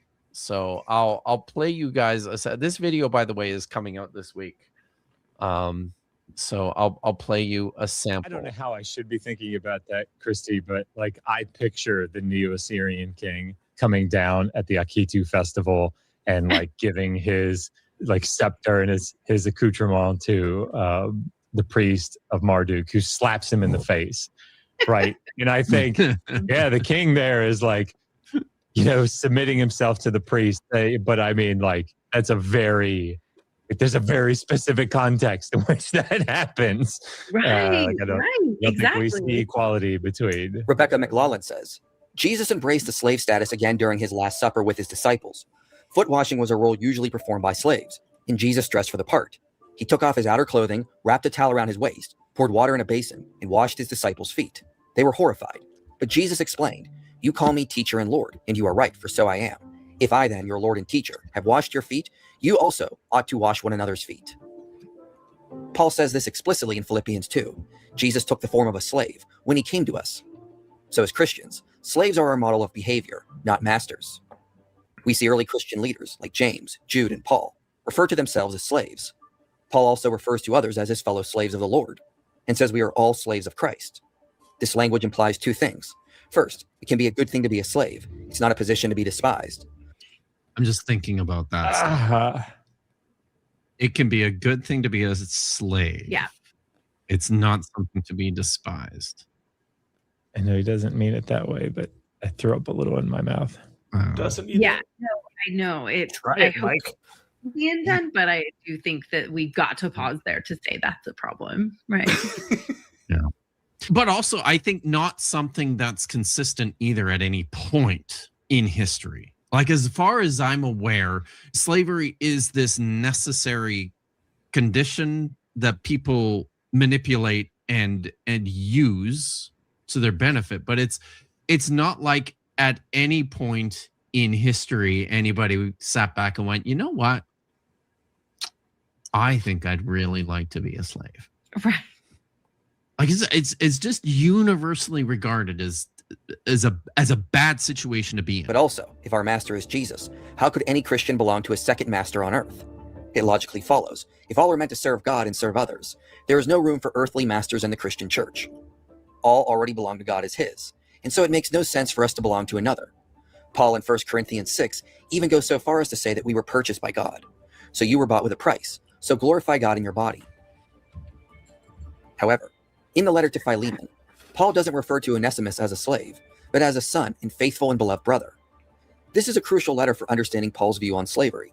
Onesimus is the legal slave of Philemon, but he ran away and found his way to Paul. Paul sends Onesimus back to Philemon, but stresses that he is now a beloved brother and no longer a slave. Do you know what scholars think about that scenario that he just... By the way, I just have to pause it here because I know that all three of you guys used to go to church, and you're probably a little bit familiar with the book of Philemon, this teeny tiny little book in the New Testament. What were you told that the book of Philemon is all about? I didn't hear about it until later because I grew up Catholic. We didn't talk about. Oh, you didn't talk about that one. No. I mean, essentially a character redemption arc that also includes the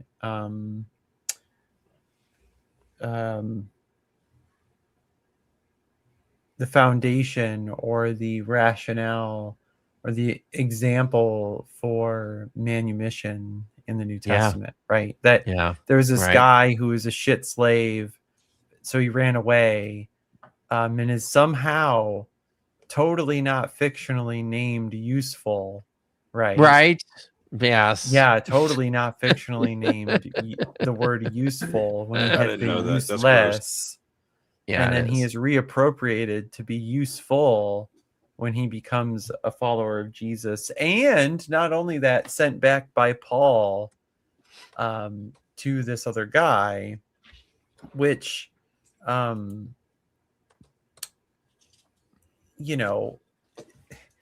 which is like, oh, okay, I'll send him back to you to go hang with you. Like, if he's not sending him back as, I didn't think of this at the time, but if he's not sending him back to be a slave, like, why the fuck send him back at all? Like, what? Paul's basically like, is Onesimus like, shit, dog, I had it really good over there. I guess I should go back. Like, yeah, because for what I remember, obviously not. This isn't what I heard people mention about this book while I was still a Christian, but more like since deconverting and hearing like actual, like critical examination of this book. It's essentially Onesimus, is that his name? Onesimus, something like that. Yeah. Onesimus. He's basically a runaway slave. So like Right. he could be like punished like extremely harshly, maybe even by death for that. So basically, Paul is still. So what Paul is doing is sending him back to his master, who could punish him very harshly, but just saying, but please don't, maybe, because I like him. What? Yeah, right. With a letter of recommendation. Yeah, it's true. Wow. But also, Christy, real quick, I wanted to point out the real Melly, like pointing out the peck shot. I appreciated that. Oh, This happened a while ago. who got a peck shot? The Nitty peck shot, but the Nitty it's peck shot. Okay. Yeah, it's a reference to something that's come up a lot, like on our show, especially as Real we've been Mally covering watches the Humanity Live and why one of aren't our you regulars watching the Humanity Live? Right. So And then I you think can know what she's talking about with the peck shot. That's right. Yeah, we So, do. We've started on a monthly basis covering our former church here in Cincinnati, and for some reason, in all their sermons, like, and it's, as long as it's a guy, anyway, there's always be like multiple shots where it's just on the pecs, like with some like pecs and hands. Yeah, and it's a thing. We don't know why, but yeah, it's a thing. So thank you, Melanie, for pointing. Well, Christy Cobb is a New Testament scholar, and she's going to help us understand what what scholars think about that scenario that he just set up as the interpretation of Philemon. Is that now like the view that people have? He's a runaway slave. Is that you mean, and found his way? Yeah. Yeah. There are scholars who think that, and there are many scholars who don't, right? I don't think there's exactly a scholarly consensus on this text. And there's so many people writing, really interesting, I think, thoughts about Philemon. One of my favorite is Ulrika Roth, who has an article out that's actually arguing Paul is the co-enslaver alongside Philemon of Onesimus.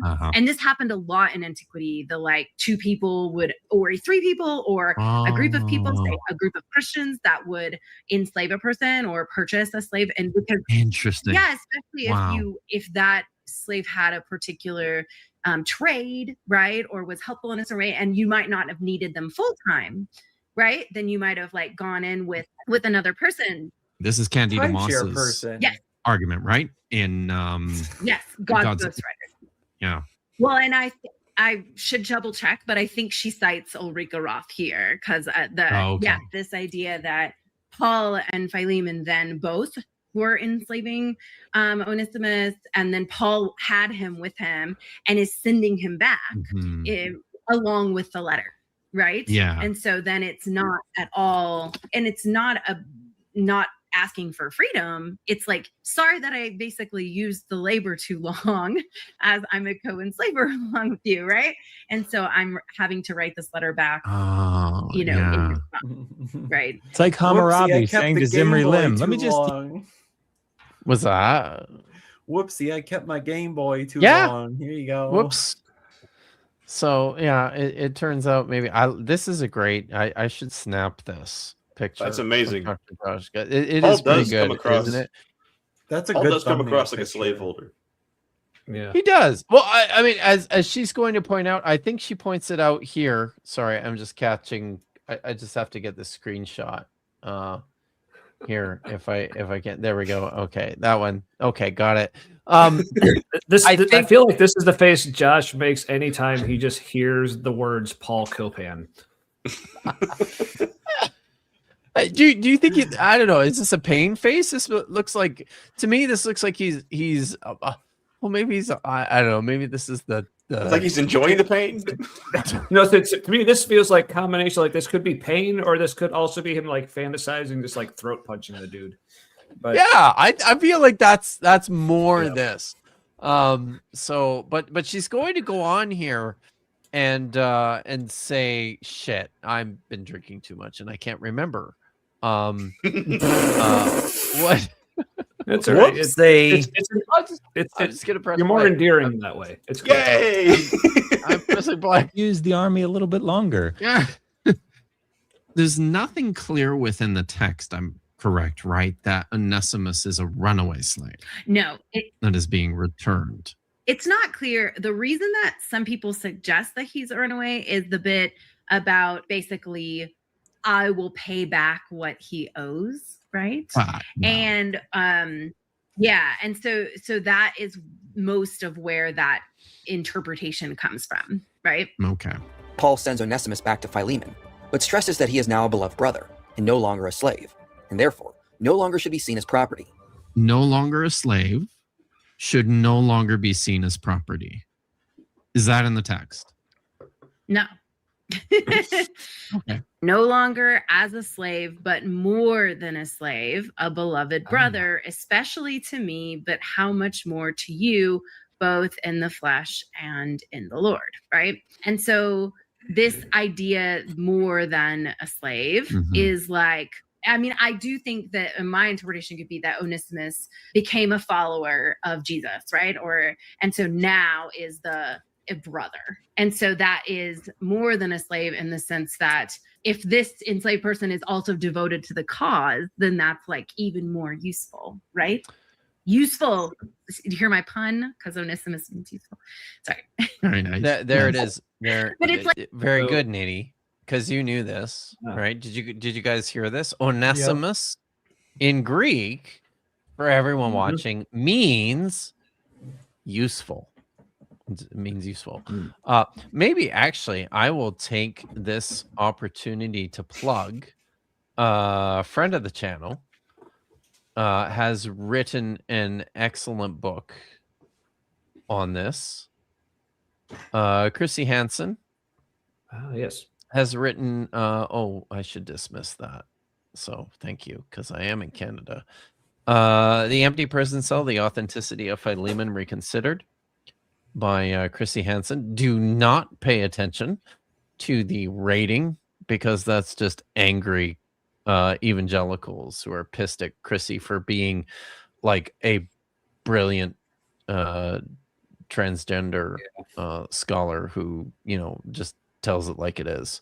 So the author, Chrissy is making the argument that the Book of Philemon, which is famously considered one of the 7 authentic Pauline epistles, she makes a very strong argument that it's actually not, that it's actually another one of the forged letters of Paul. And this is part of it.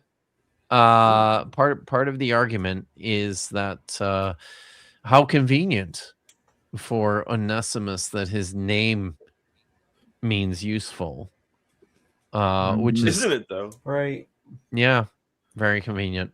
Which is part of Paul's entire argument in this this epistle. So we love Chrissy here, and I'm happy to promote her stuff at every opportunity because she does really good work.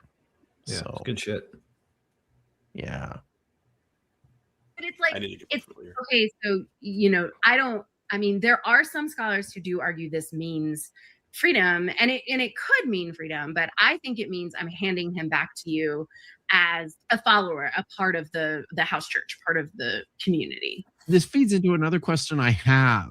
When I read things like a bunch of the text that Michael put on the screen before getting to Philemon, and then reading into Philemon here, and then reading Galatians 3:28 when we get to it here short. Maybe I'll just hold off until we get to Galatians 3:28. But I'll say this now. Is like this idea that Onesimus' status is more than a slave, is this just contingent on the fact that he's a Christian brother? And in other words, would Paul have written the same letter had Onesimus rejected Christ? Like if he's not a Christian brother, if he's a slave and he's not a Christian, are the same rules in place? Like how much of this relationship is governed by just that feature that he's one of us? Right? My reading of the letter is that it does rely upon Onesimus is receiving this treatment because he accepted the message of Paul, right? Yeah. And that's why that there's this like in a way a bit of kindness, right? Like as treat him well, kind of going back to the household codes thing. If there are plenty of other slaves that came into Paul's life, Tertius, right, is one right at the beginning of Romans, or end of Romans, and there's many others that we can guess would be enslaved, right? See, now I just remembered what I was going to say. There were other slaves in Paul's life. in his experience throughout all the letters that he wrote. So that was the point. Paul seems to have had slaves and worked with slaves and never, I don't know, never insisted on anyone's freedom at any point. Those tents aren't going to make themselves. So no. Claude Simeon asked, could it just be a slave name? So one of the hallmarks of fiction is naming your character their function in the story. And so like when you name someone like what's his name in the book of Acts, the kid that falls from the Eutychus. Eutychus. Yeah, his name is literally Lucky. Yeah. Right. And so if it's lucky that you survive a fall to your death, right?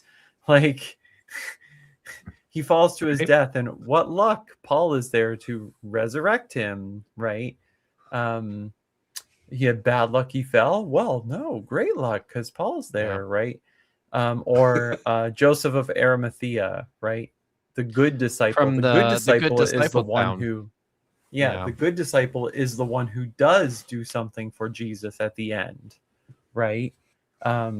His name, Sir, is in congruence with the narrative function that the character has, right? That's a hallmark of fiction, right? Because how often is it that you actually would say something like, well, I got in a car accident, but this lady that helped me right after my car accident, her name actually translates to ambulance. Okay, so Ambier Lalance. Her name could be like so close to ambulance. Like she saved me, Ambier Lalance. Like, what are the odds that Ambier Lalance saved me when I needed an ambulance? Like, you get what I'm saying though? Like, come on now. Like, God damn it! Why am I always pausing on Josh's face? It's weird, and we have a different one for every. But importantly, Nitty, you make an excellent point about the potential fictionality of Philemon. But I think it's important to reinforce what Christy is saying here. And what we're saying here is that Onesimus is absolutely not manumitted.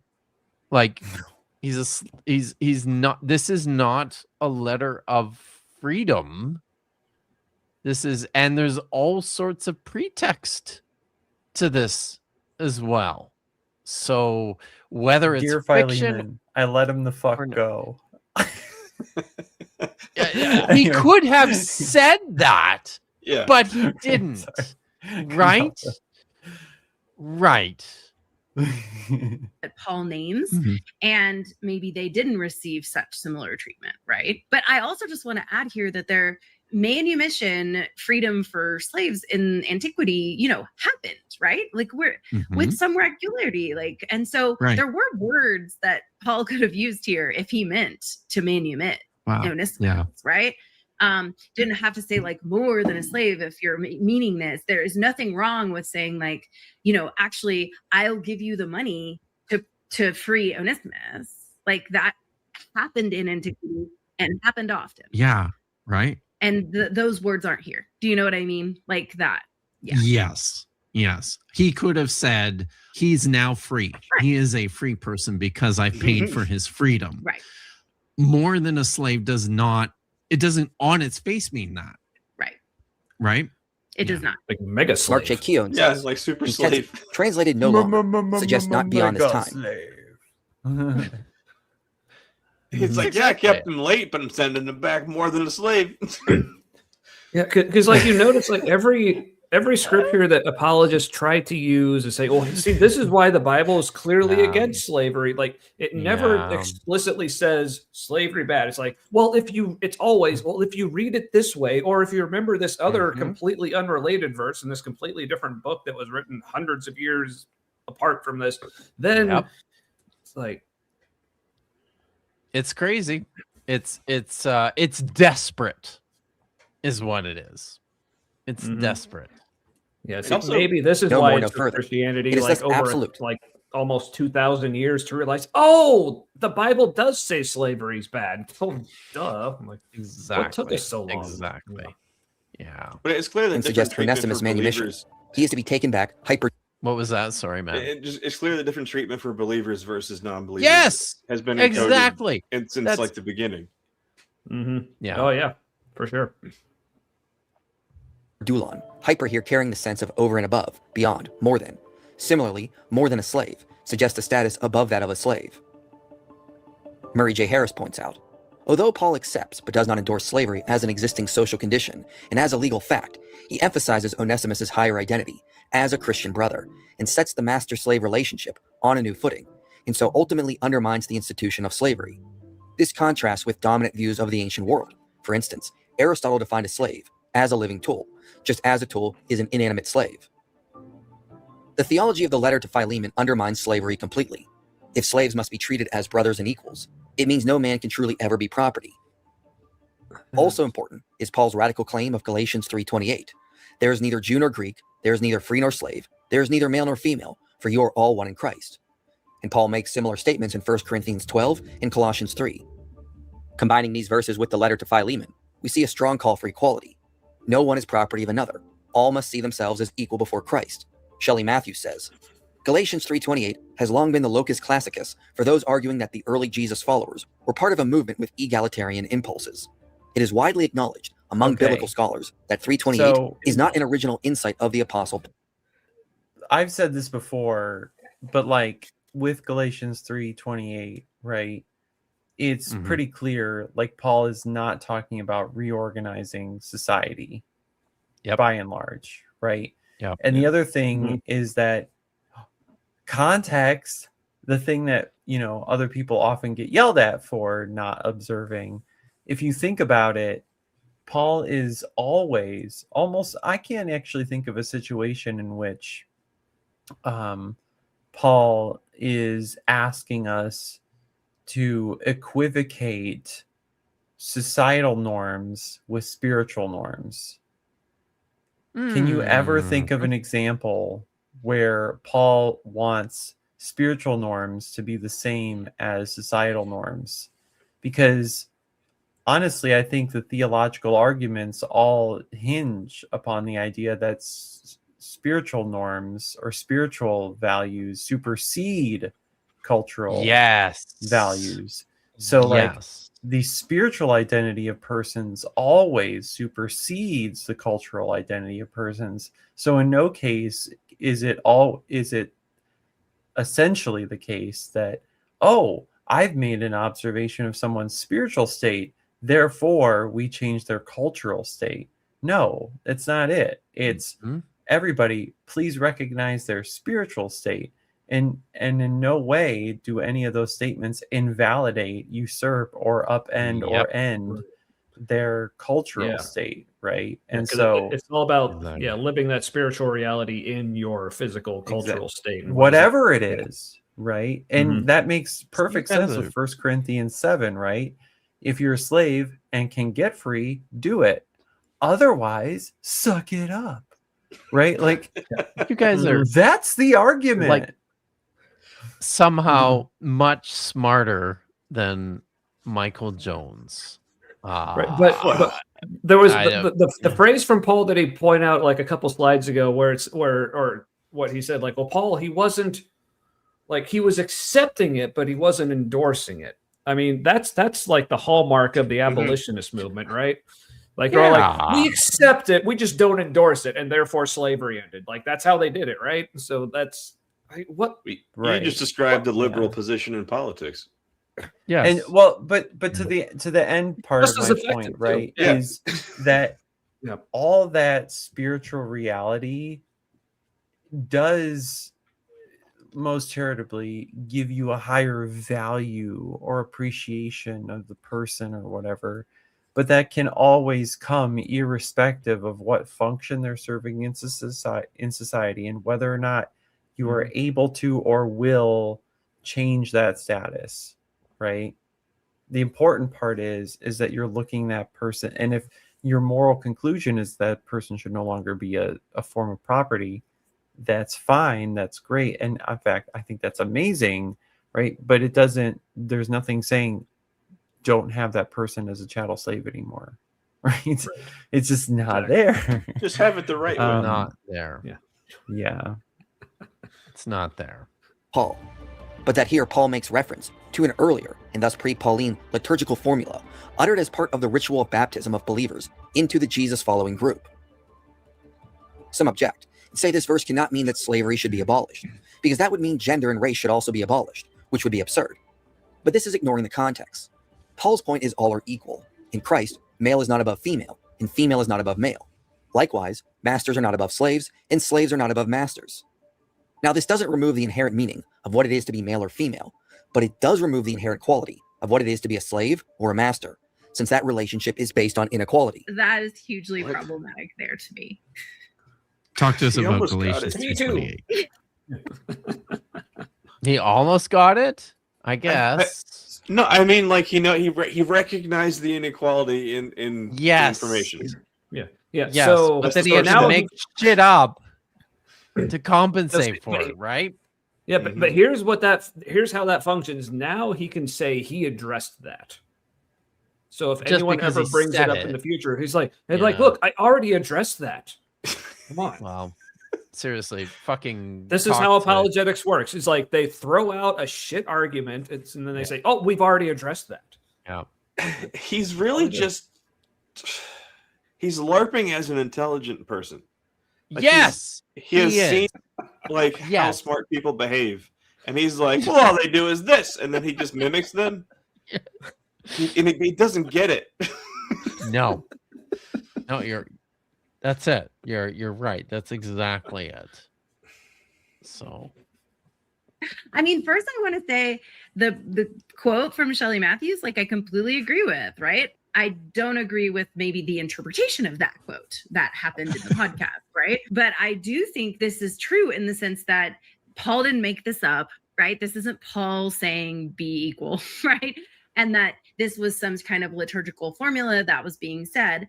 I also think that it is likely that this liturgical formula was imagining the in Christ thing as futuristic, right?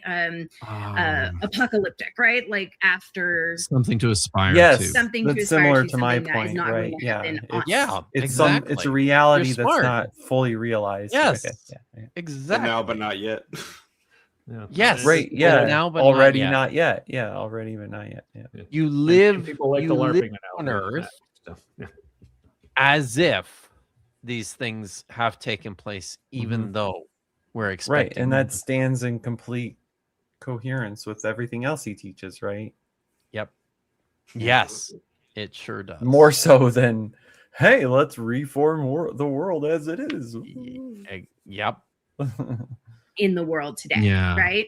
Maybe in heaven, maybe after the parousia, the second coming, maybe there's, I don't know, right? I don't know exactly, but we don't see, unfortunately, an egalitarian impulse emerge in early Christianity. However it was intended, that doesn't come to fruition, right? And so I think this is important to know, because it's like, yeah, this isn't Paul.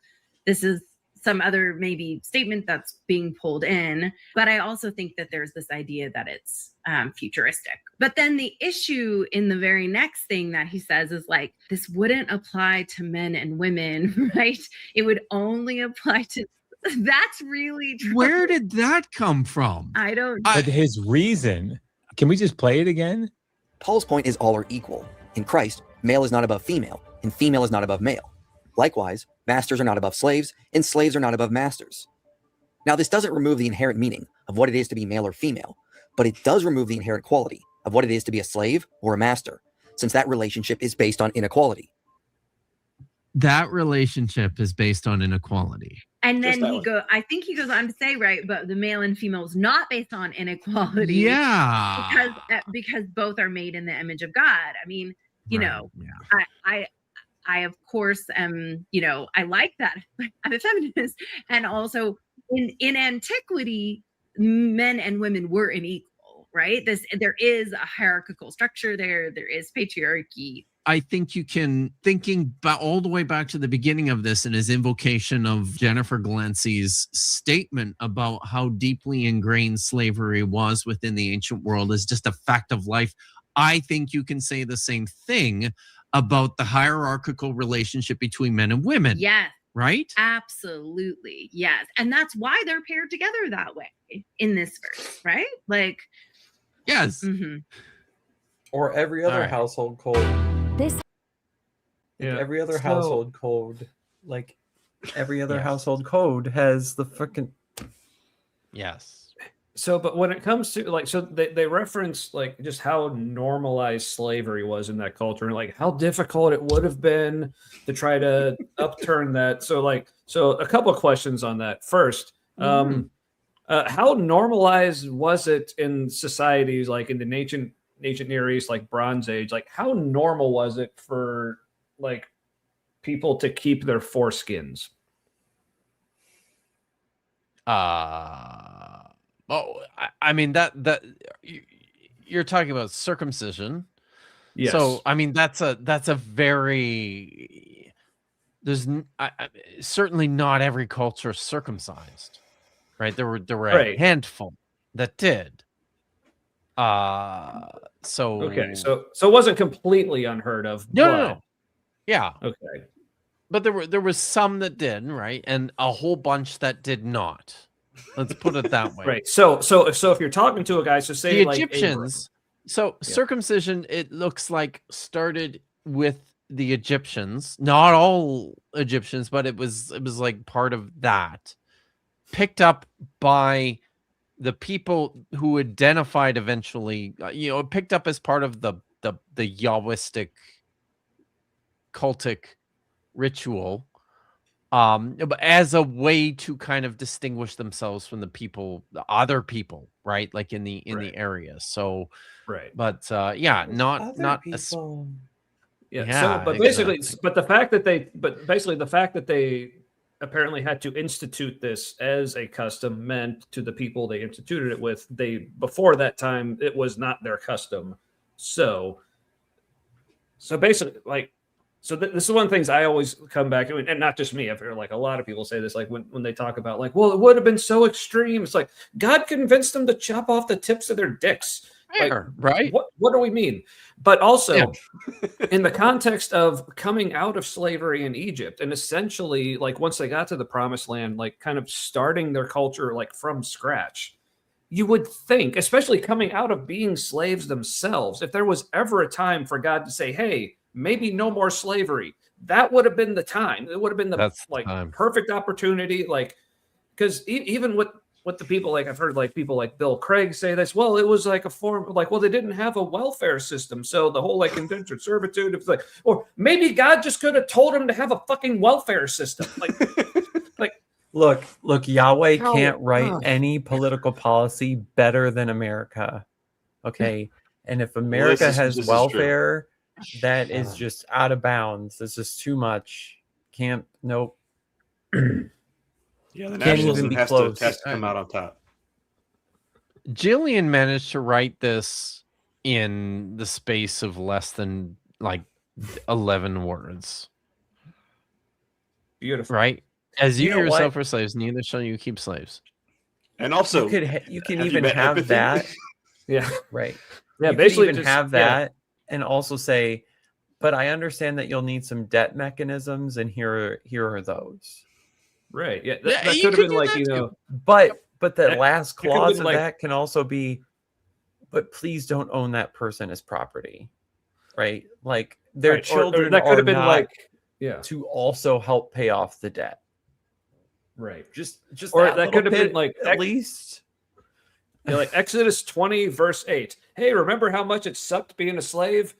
Don't do that. Done. Yeah. Or I mean, there might Or even be better, more, go back, take them as slaves. there could be a little more modern sympathy if it explicitly excluded, and their children, right? Yes. It's just like it Mhm. stops with the actual debt holder, right, to pay back the debt indefinitely. Let their kids do whatever. The kids are not property. Oh wait, Right. I'm Yeah. sorry, they are. So shit. Well, just like any So- extra sheep you raise are yours now too. Yeah. Mm-hmm. So I just want to point out, like, there's a reason why Inspiring Philosophy made this video as opposed to the Bible ended slavery. It's the New Testament ended slavery, because there is this. I feel like this is a tacit admission that he recognizes us, right? Like that.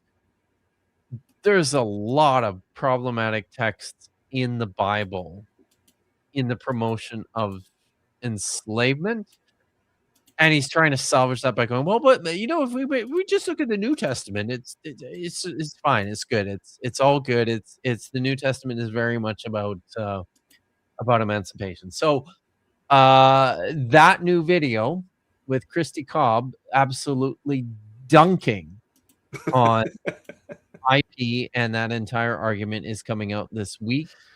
It's Yeah, like I'd love to see it. we watched 13 minutes of it. It's almost 2 hours in total, and and it's I'm very happy with it. So I hope. Do you think he'll respond? Everyone. I've gotten used to being ignored by Michael Jones. He's blocked me on every social media platform that he has. He can't respond well. I think that's probably why. Well, what if you would have gone 9 hours? He would have had to respond to that. Right? Then it would have been flattering. It would have come full circle. Yeah, absolutely would have. And now I'm 9 hours. Man, that's how stupid you are. Sorry. That's true. Yeah, what's the name of that effect or law that correcting a wrong statement takes so much the Streisand effect. I Is think that what that's that what is? that is, isn't it? No.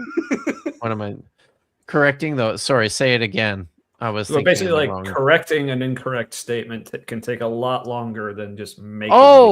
You're talking about that's It's related to the Streisand effect.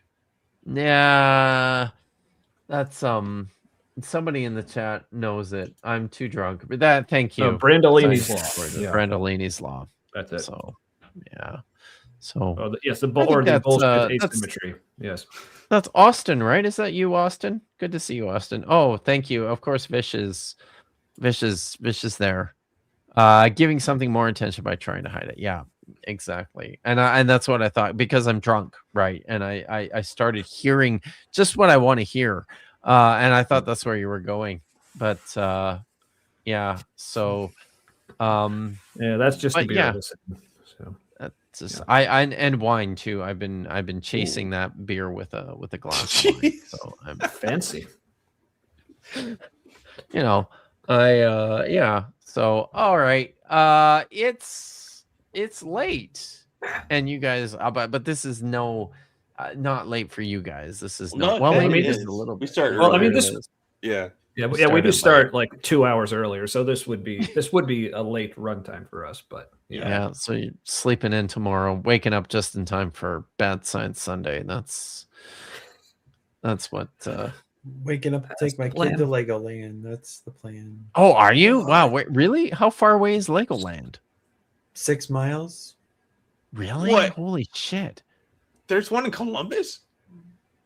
Get your ass up here, bitch.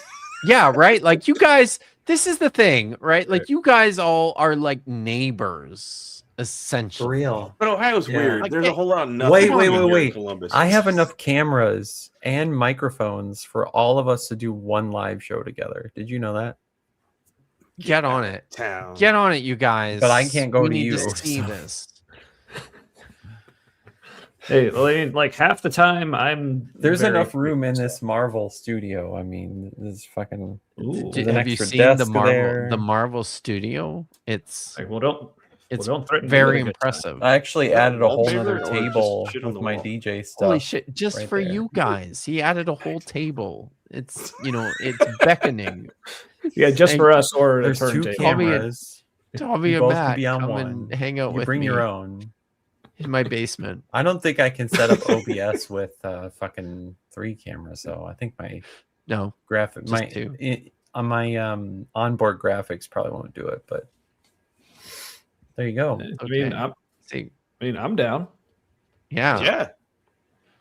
This is what this show is about, bringing people together.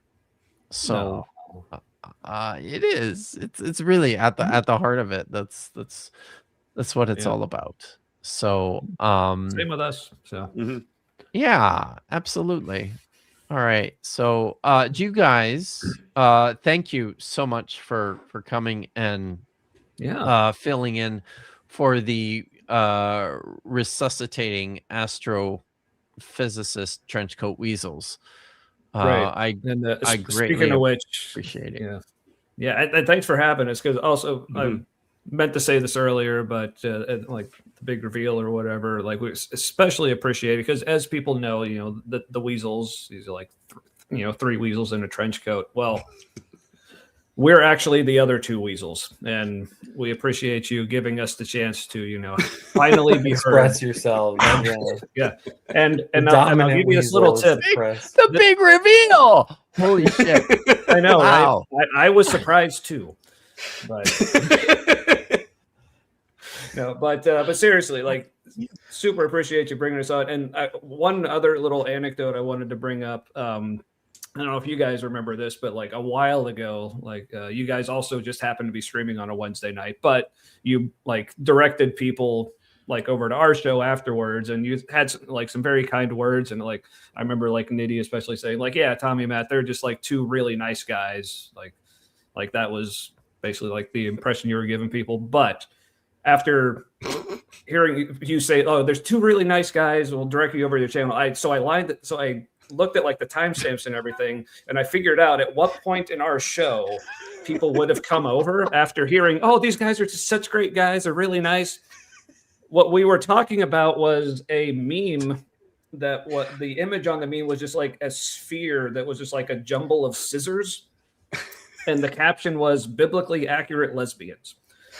And so I just love that in my headcanon that this was someone's experience after hearing, oh, Tommy and Matt, they're such nice guys, and their first impression of our show was that. So I just love that. I know possibly somebody's experience. Amazing. I know I said this show is all about bringing people together, but at the heart of it, this show is just all about giving the people what they fucking want. So what doesn't bring you closer than scissoring? Right. It's true. That's very true. Yes. Yes, it is. And also, yeah, like, sorry. Yeah. So you guys, Wednesday nights at what time? Yeah. 8 Eastern, 7 Central, 6 Mountain, 5 Pacific. 5 Pacific. Whatever the fuck Hawaii's doing. I don't know. I have no fucking idea. Yeah, just I don't think there's anybody who actually lives there anyways, so it doesn't matter. Yeah. But yeah. So people subscribe to the Humanity Live, links are in the description. Yes, please. These guys will be back on Wednesday. I'm going to be on your show at some point in the future. Yeah, we haven't nailed it down. So basically, one of the things we're doing the last Wednesday of every month, we're covering a sermon by our former church, it's Crossroads Church here in Cincinnati, this big mega church. And so that'll be this coming week. We're covering their I think it was their Easter sermon from last year, which was something like 6 reasons we know Jesus rose from the dead. So that should be awesome. Probably plenty of peck shots. Maybe on location show. Oh yeah, but on location back shots. Wow. But before, speaking of possibly having Kip on, but one of the other sermons of theirs that we're wanting to cover is them covering the story of Noah and the flood. And we know that that's probably going to be spectacularly awful. So we figured we should probably, might help to have someone who actually knows what the fuck they're talking about when it comes to that story. So, and Josh still won't return my calls, so I guess Kip will do. You get the Timu Josh, right? Everybody gets the Timu Josh. No, I think in fairness to him, I think he's probably just still asleep. I think so. He's always asleep.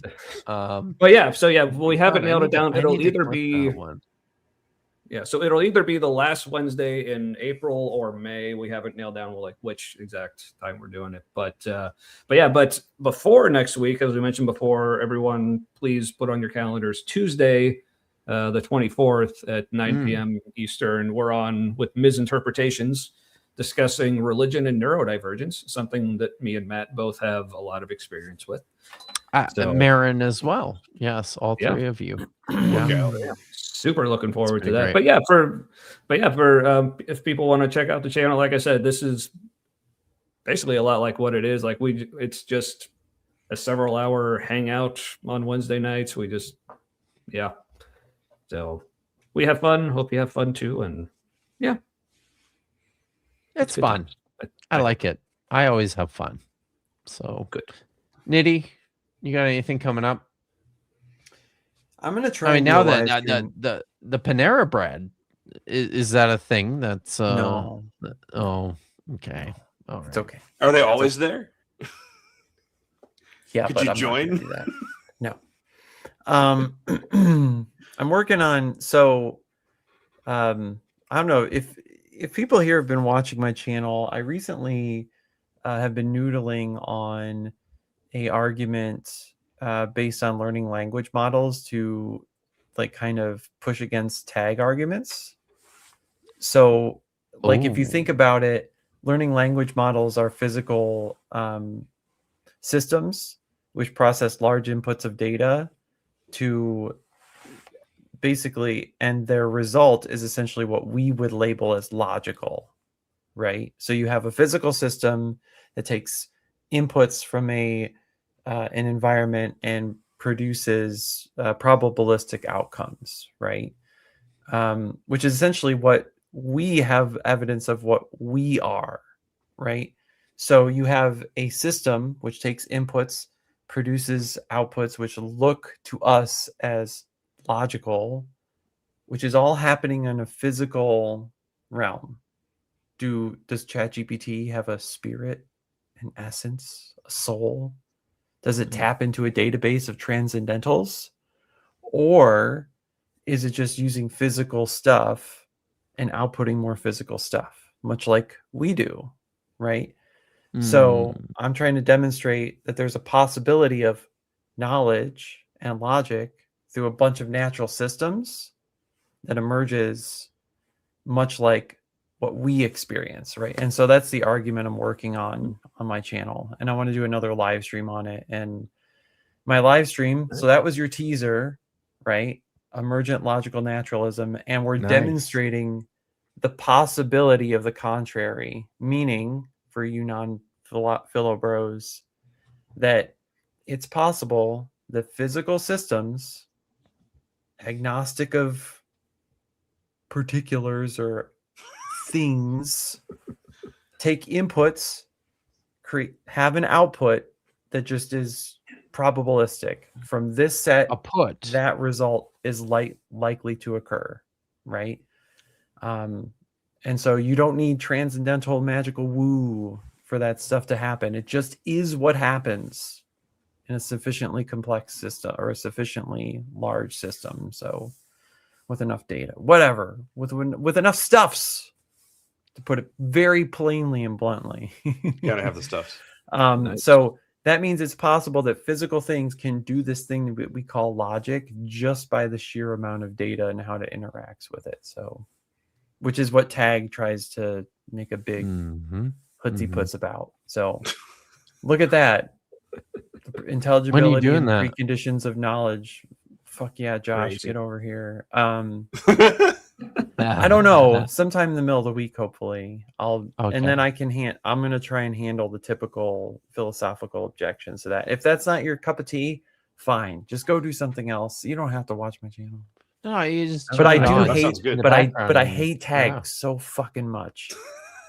And it's fun. It's fun because it's something I use almost every day, like for my work or to assist me in real life, right? Actually, I wonder if I still have it around.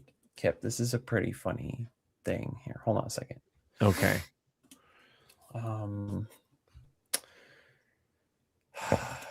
Here it is again. Damn it. I know. Do you see me now? Am I good now? Yeah, we do. Yeah. Okay. You're so good. hang on. Let me share this. So like, here's what I mean, right? I'm sharing my screen really quick. Oh, there it is. So if you look at this input, right, here's my prompt. Schlab Dobrnikity is 100% purple on Wednesdays and eats tacos in the moon and is 100% green on the same day. Please don't tell mom. It was just that one time. Now, most of us would read that, right, and be like, there's no logical coherence to this, right? Can you zoom in on that a little bit, Nitty? What? Oh. Can you zoom in on it a little bit on the that was text? well done. But this is awesome. So here's the thing, right? Given a sufficient amount of input data, right, it's going through a set of operations to produce something that it thinks ought to follow, or it processes in such a way would follow from this inputs, right? And that's what our human bodies do, right? With a correct set of stuff that comes in, a particular effect will come out. And that's what's happening with this model, right? The input's ridiculous, but based on that ridiculous input, it's just doing what it will do, right? And it looks to us like it's logical, right? Even though this is not logical shit. Well, I mean, it says because the that's tacos are just the nature of what chromatically it does. unstable and leaking color into reality. Yeah, there's so many funny things in this. And I love how it said clearly it exists in quantum superposition. Yeah. Oh, true. Yes. Yeah. Right. Right. So anyway, you know, The I'm tacos are getting all leaking their color into reality. philosophical madness, but you know, I'm Boy. sorry, guys. This is my pet argument It's that I've good. been working on. Wow, I like it though. I feel like that has Yeah. potential. Yeah, I've actually Yeah. been thinking of, like, several things that probably, like, at least in related strings of thought. But yeah, so yeah, that sounds really interesting. Yeah. Yeah. Yeah. Wow. Awesome. Thanks, Nitty. So Yeah. look for that probably within the next week, I guess. Certainly before the next time we're on together. So hopefully have it done by then, or done, or at least like in the marketplace. Like I actually did one stream on it so far, but my first presentation, I'm pretty humble about this shit, guys. I'm the most humble person ever. I'm just like Moses. Well, of course. Just like Right. Moses.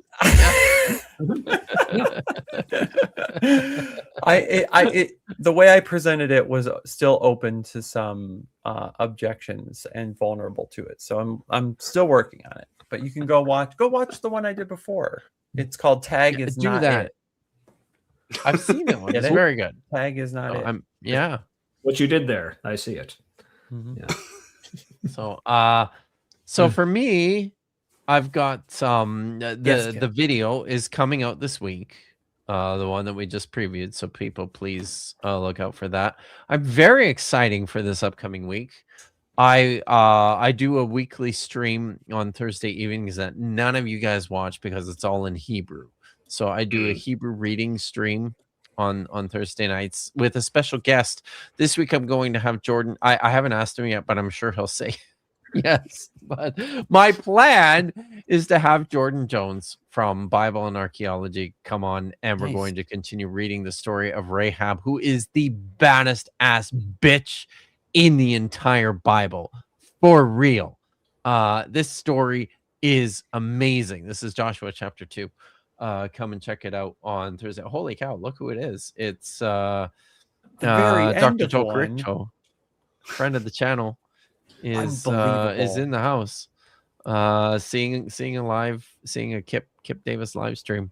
You missed all the juicy bits. I played some inspiring philosophy debunk that I think would make you Impossible react. taco knowledge. So, I mean, yeah. So anyways, Thursday that's happening, but on Friday, I'm very excited that I will be joined. Vish and I will be joined for a regular Friday stream by Apologia and CJ Cornthwaite to respond to another absolutely idiotic production from the Inspiring Philosophy people. So yeah, stay tuned for that, guys. It's gonna be an exciting week.